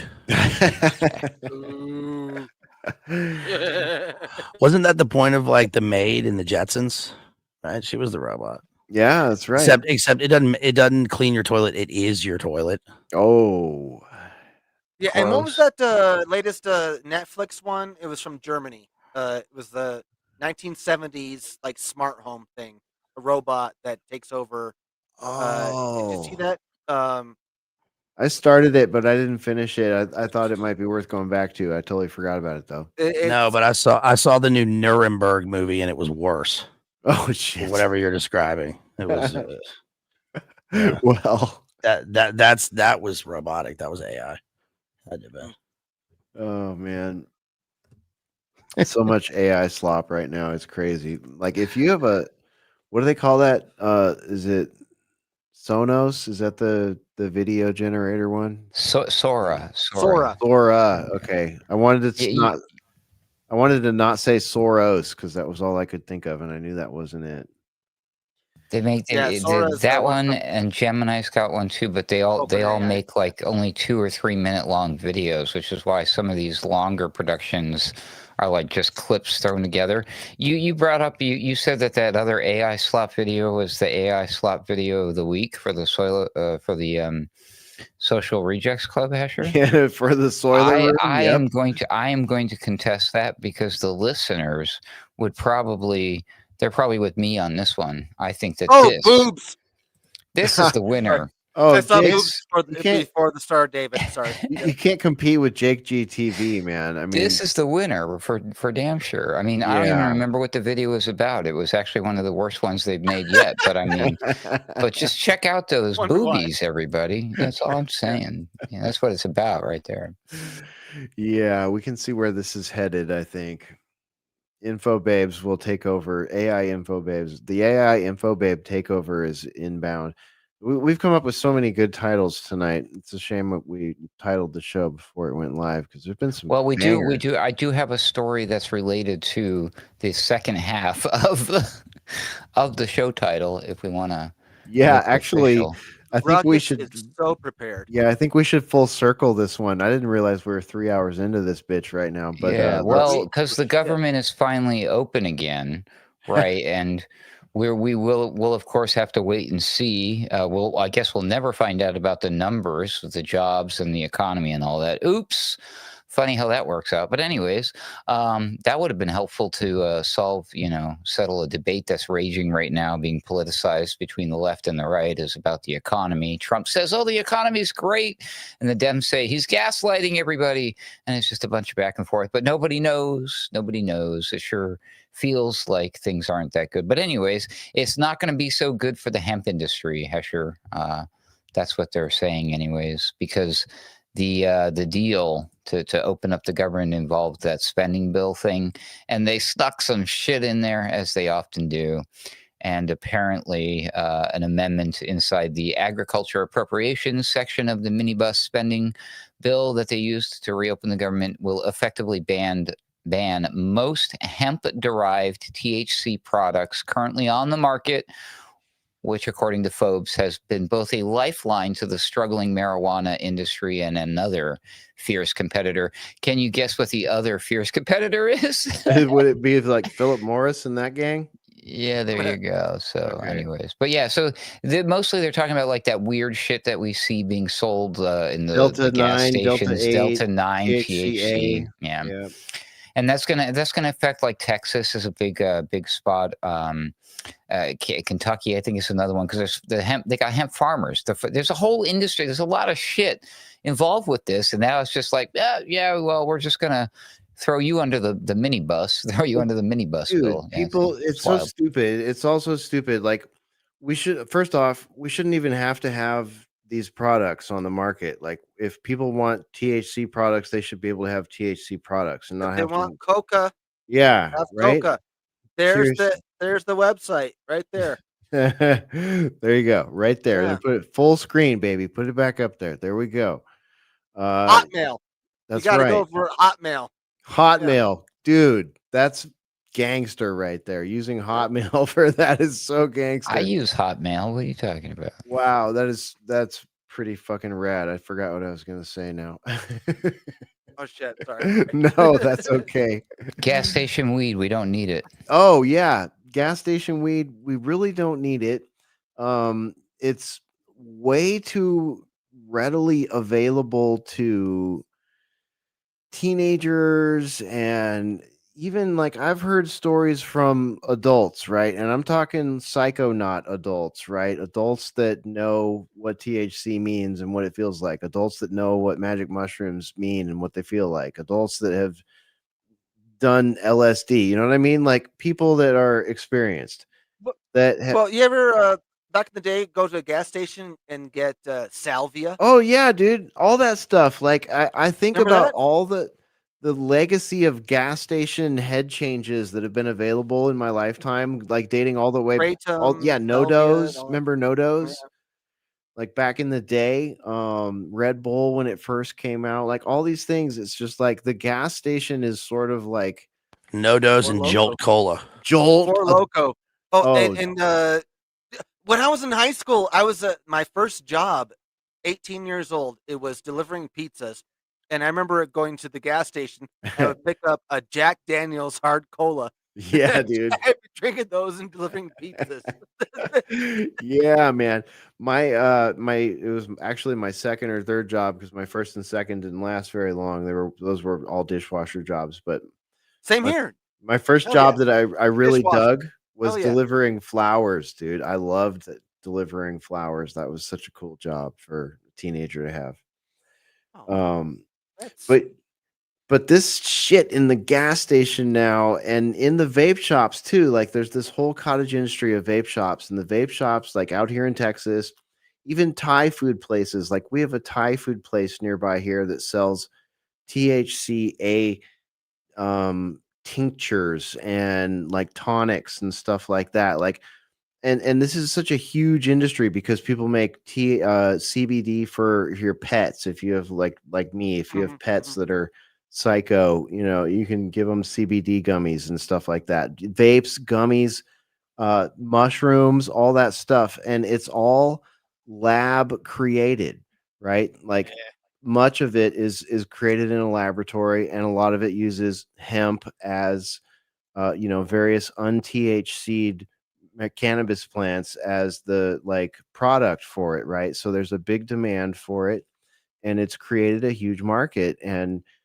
sometimes people they can't get the weed, and they're like, I'm just gonna go to the vape shop and buy this THCA stuff. I can roll it, I can smoke it, it smells like it, it's legal here, I don't have to worry about it driving home. So a lot of people use it, but we have heard some crazy stories from people that have like had bad experiences on some of these THCAs. THCA not so much, but like the what is that other one? The deltas, the delta 9s, and some of these other things. Like people think they're dying on some of those things for like extended periods of time. Like we have friends who have called their wives from like a place they were hanging out and just like, I think I'm dying. I took these gummies, and it's like, why are we having to lean on these products in the first fucking place when we've already got actual magic mushrooms, actual cannabis plants, you know what I mean? And it's just like the whole like war on drugs has completely failed and fallen apart, and everybody now knows that the CIA is probably the main fucking instrument for trafficking drugs and making drugs popular, and politicians also on the hook for making it such policies such that they don't arrest dealers, for example, so that they can keep the addictions running, these kind of things. It's just like, it's so fucking stupid to even be having this conversation. And they tried to do this here in Texas. They tried to make all that stuff illegal. The DEA even raided a bunch of the like vape shops around here, if you can imagine that. I think it was actually the FBI. And they were like, oh, basically, we've got this new initiative that's about to pass here, and you guys are all on notice now, and they started testing everybody's like fake marijuana flowers and all this shit, and saying, oh, there's too much THC in this, there shouldn't be any THC in this. And then it was like the measure didn't pass. I think the measure passed, but the governor didn't sign it, and he vetoed it or something like that. It failed at the high level. It's all about the destruction of the little people to feed to the big ones. Yes. We saw that during COVID. The greatest transfer of wealth in history, the lower middle to the upper class. Same thing. It destroy whatever mon pa organic little movement you got, and just prop up the big companies. Yep. Pretty much. And the whole legalization thing, based has just been like a big grift also. Like so many states have legalized it. Like everything is a mess right now. We've got like 26 states where it's legal or medically legal or somewhere in the gray area or on its way to legal. We've got, even here in Texas, we've got counties that aren't enforcing the federal laws because it's just like too stupid. And they know that they want to make it legal here anyways, but the state is basically too big to, manage all of the It was Venezuela. Yeah, exactly. It's It was so the big. fisherman. I've been so sheltered and shielded from everything about all these laws that are going on in the United States. Dude, when I left Seattle, I used to live in Seattle, 2011. I left Seattle. The next year, they legalized it. Yep. So I was like, oh, shit.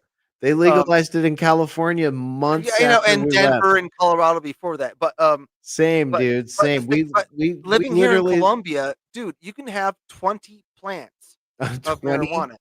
20. It's been legal for years. You can have a gram of cocaine on you, and there's nothing anyone can do. Fucking like Saw that Colombia said they stopped sharing intelligence with the U.S. because they don't like them. that just The, happened. the fishing boat. Yeah, thing. you better It stay was off- always going to get legal because of the boomers, wanting to relive the glory days. Yeah. And combined with with the Helmand province, ramping up of the flooding of the opioids, and then removing it all, right? Just pulling the rug real quick so that nobody can get those anymore, especially the vets, right? That were coming back with the legs blown off. So they pulled that away. And then they said, yeah, but you get your gas station weed. Yeah. And, and in Colombia that they recognized, I mean, decades ago, like I'm going back administrations. Now we got Gustavo Petro. Before that was Ivan Duque. Before that was Santos. Like everyone has said here in Colombia, every head of state, the war on drugs doesn't work. So we're just gonna decriminalize everything here locally. So that's and the Colombian government's official stance has been forever, as long as there's been a demand, United States, Europe, as long as there's been a demand, there's always going to be a supply.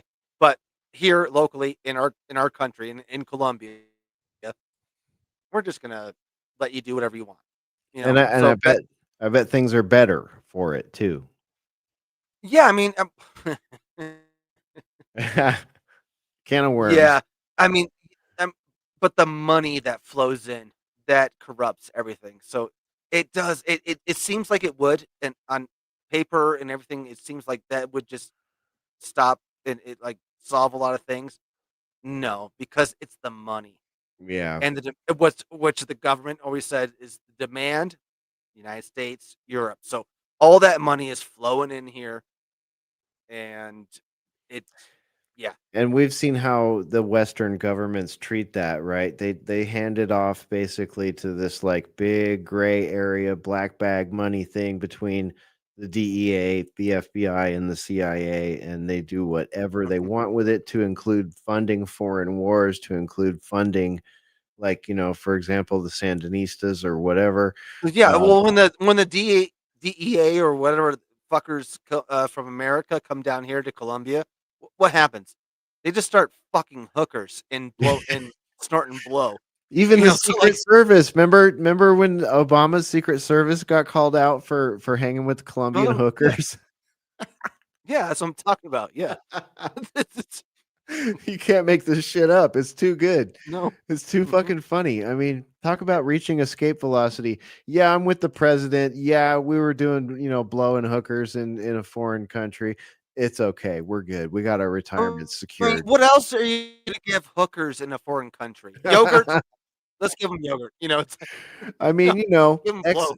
the prez is up there ordering cheeseburgers and hot dogs and fucking pizzas. So, when in Rome. Yeah, exactly. Oh man. All right. This has become a long show. I've had a really good time. Let's round it out. Let's get ourselves out of here so we can all stand up and, get new beers and take pisses and stuff. Tim, give everybody a shout to where they can find your work and all that good stuff. I got it on screen there as far as X and the website goes, but give it a shout for the audio listeners. Oh, thank you. Yeah, you pretty much summed it up there. Sociable.co is the website, and on X, it's at Tim Hinchliffe, not Tony Hinchcliffe. I've got actually a lot of I got quite a few hate mail from you got Tony's hate mail? Yes, I got hate mail from Tony. People thinking that I was Tony Hinchcliffe because I was going to get. I made fun of Puerto Ricans. I'm not him. That's I'm not so related. funny. But yeah, sociable.co at Tim Hinchliffe and at the Sociable. And thank you so much. Absolutely, man. We had so many articles we wanted to touch tonight, but we just let it flow the way that it flowed. Had a great time. Thanks for rejoining us here on the show. We'll look forward to having you back on again soon. Thanks, Tim. Yeah, definitely. Thanks, man. We'll do it again real soon. Peace, dude. All right. There he goes. Baselit Analyzer, over to you, my friend. I'm really glad to see you, and congratulations on the book and your marriage. Can I drop a hot potato on Baselit? Yeah, do it. That would be fun. Just because, dude, I thoroughly enjoyed a stream you did some time ago covering the most dangerous game. You remember doing that stream? Yeah. Did you see this story? I just dropped it in our private chat here, but I'll go ahead and pull it up on my little screen here. Headline: Italy is investigating reports that wealthy tourists paid up to $100,000 to snipe civilians during the Bosnian War. So they were in Serbia. Wealthy Italians were paying in order for the privilege to shoot innocent men, women, and children with sniper rifles, mind you, in the 1990s. Hunting, as it were, the most dangerous game. Did you see that or hear anything about that? No, I didn't see that. That's totally believable. I mean, I think that goes on quite frequently. I hadn't heard that about the Bosnian War, though. That's pretty crazy, especially wealthy Italian. I guess. Well, did they come from the P2 Lodge? They set that up as an excursion. Get yourself a confirmed kill for Halloween or whatever. Yeah, that's. I mean, that's what the Ice-T movie "Surviving the Game" is about, right? And Hard Target, right? That's everything is the most dangerous game. It's either that or Gnosticism in movies. No, that's crazy. I'll look into it. Yeah, that's interesting. I'm working on a book. I've been working on it for a long time. If I ever get finished, it's called Monarch, and it's partly about that. It's it opens with the most dangerous game. So the final stage of the Monarch mind controlled MK Delta teenager is to survive the most dangerous game, which was Kathy O'Brien talked about it in her depositions or whatever. And I've always found that pretty wild. That's Stranger Things as well. That's interesting. Yeah, I hadn't heard that one. Yeah, guys, I have my book Runes. I just last night finished the second edition. I finished editing the second edition of it, so I'm putting out a second edition, bigger font. So please buy it. It's a perfect stocking stuffer for Santa Claus and for the holiday season. If you want literature about war criminals, paramilitary activities, Imperial Rome, terrorism, that's very holiday friendly material. So you should get it. No, you should really get it. Please check out my channel, Baselit Analyzer. I've been doing a sort of series of literary analysis with our friend Tristan Haggard, Primal Edge Health. We've been covering Cormac McCarthy. I'm doing a lot of literature now. I haven't been covering that many movies recently. There isn't really anything to cover, especially as of late. So yeah, please check it out. It's been a while since I've been here. I'm now a married man.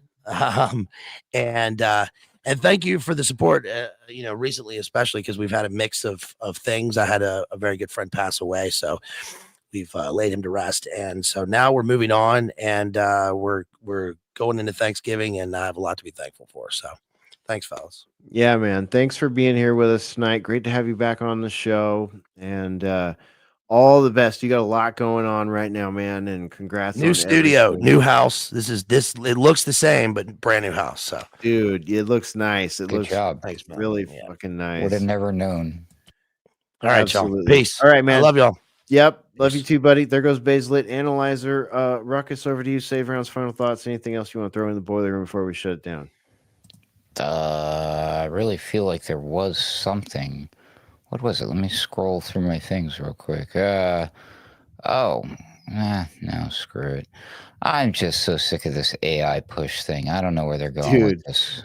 To be honest, I know the collection of links to talk about that are AI related, Elon Musk related, all that shit is insane. Well, Elon Musk, again, this guy. I mean, he kind of dropped off everybody's radar after he was not so tight and close with the Trump administration, like in your face, but he's still behind the scenes. It's still him and his guys doing the Doge thing, doing God only knows what this entire 43 days long that the government was shut down, like the longest ever. Yeah. If I'm not mistaken. What the F were they doing this whole time? You want to tell me they weren't putting some of this shit in here? And then here, I had this one, because this is the shit I'm talking about right here. I'm just going to, okay. Elon Musk announces, Elon Musk, Verizon. Okay, by the way, Verizon is laying off 20,000 jobs in the largest tech layoff ever. Yep. Okay, it was a Newsweek article. Elon Musk predicts. So Elon Musk, the world's richest person, about to possibly be the first trillionaire, he's predicting a reshaping of the United States economy. Well, what does he mean by that specifically? He means he's going to reshape it. It says Tesla CEO Musk believes his company, their foray into humanoid robotics and broader technological developments could lead to a drastic reshaping of the American and global economies. He's saying his company single-handedly, this robot thing, this garbage that we're talking about, putting these robots in everybody's houses to do your laundry and then make you a sandwich, right? This is the biggest product of all time by far. It will actually eliminate poverty. These people are like smoking, like, I don't know what they're on, Hesher. What drugs are these people on? All right, what's that? Is that ketamine? Is that what this is? These people are just whacked out of their fucking Microdosing minds. ketamine. Yeah, all day microdosing ketamine. I think that's where their demons come from. What the fuck is he talking about? It's going to eliminate poverty. What isn't it going to like put the nail in the coffin of like the world's greatest like wealth gap ever between people like him, or well, just exclusively him and the rest of the fucking planet? What? It's so disconnected. None of this makes any sense to me, bro. And I wish I had the answers, and I don't. Luckily, I have all of you fine people to share. We'll all find out one day, right? What's that? The fuck around and find out. Well, they fucked around, and I guess we're going to find out, Hesher, unfortunately. Yeah, FAFO is in full effect, I think, man. Damn it. Well, anyways, I hope not, but thanks for having me. As I said on my X post, I'm not sure why it's still going on, but my PSYOP sense is tingling, but hopefully it's just a rash. Don't forget, everybody, read everything, listen to everybody. Don't believe anything unless you can prove it for yourself with your own research. Ruckus out. Yeah. All right. Thanks, Ruckus. Great to have you with us tonight. Great to have the whole round here tonight. I want to thank everybody that joined us. Thanks, Tim. I see you in the background there. Appreciate you, buddy. And thank you for joining us for this broadcast. If you made it all the way to the end, we really appreciate that. And be sure to like and subscribe and all that good stuff. Visit our website, alternatecurrentradio.com. You can follow me on X at Hesher Media. You see my lackluster performance on X. That's always fun for everybody who is, I'm not shadow banned from seeing. Follow Ruckus. There's AC_wordslinger for Ruckus. Mystical Pharaoh, of course, at Mystical Pharaoh. If you want to support us, that's where you do it. alternatecurrentradio.com/support. All that fun stuff. Follow Spore as well. Spore says hi to everybody. She's sorry she missed you tonight. Join us for Mixtape Saturday on Alternate Current Radio. Our Mixcloud site is mixcloud.com/alternate current radio. Discord is the best way to make sure that you get notifications when we go live on there. And of course, we'll put links to Tim and Mark and everybody on the show on tonight's show page. The show page is already up, so share it around. It's at alternatecurrentradio.com. And of course, you want to follow Baselit Analyzer on YouTube. And I think that's it, folks. I think that's it, my friends. We're gonna peace out over here. I hope you have a wonderful weekend. Join us for Sunday Wire as well. We do Sunday Wire with Patrick Henningsen every Sunday. And see you next time. That's it. Go ahead and run.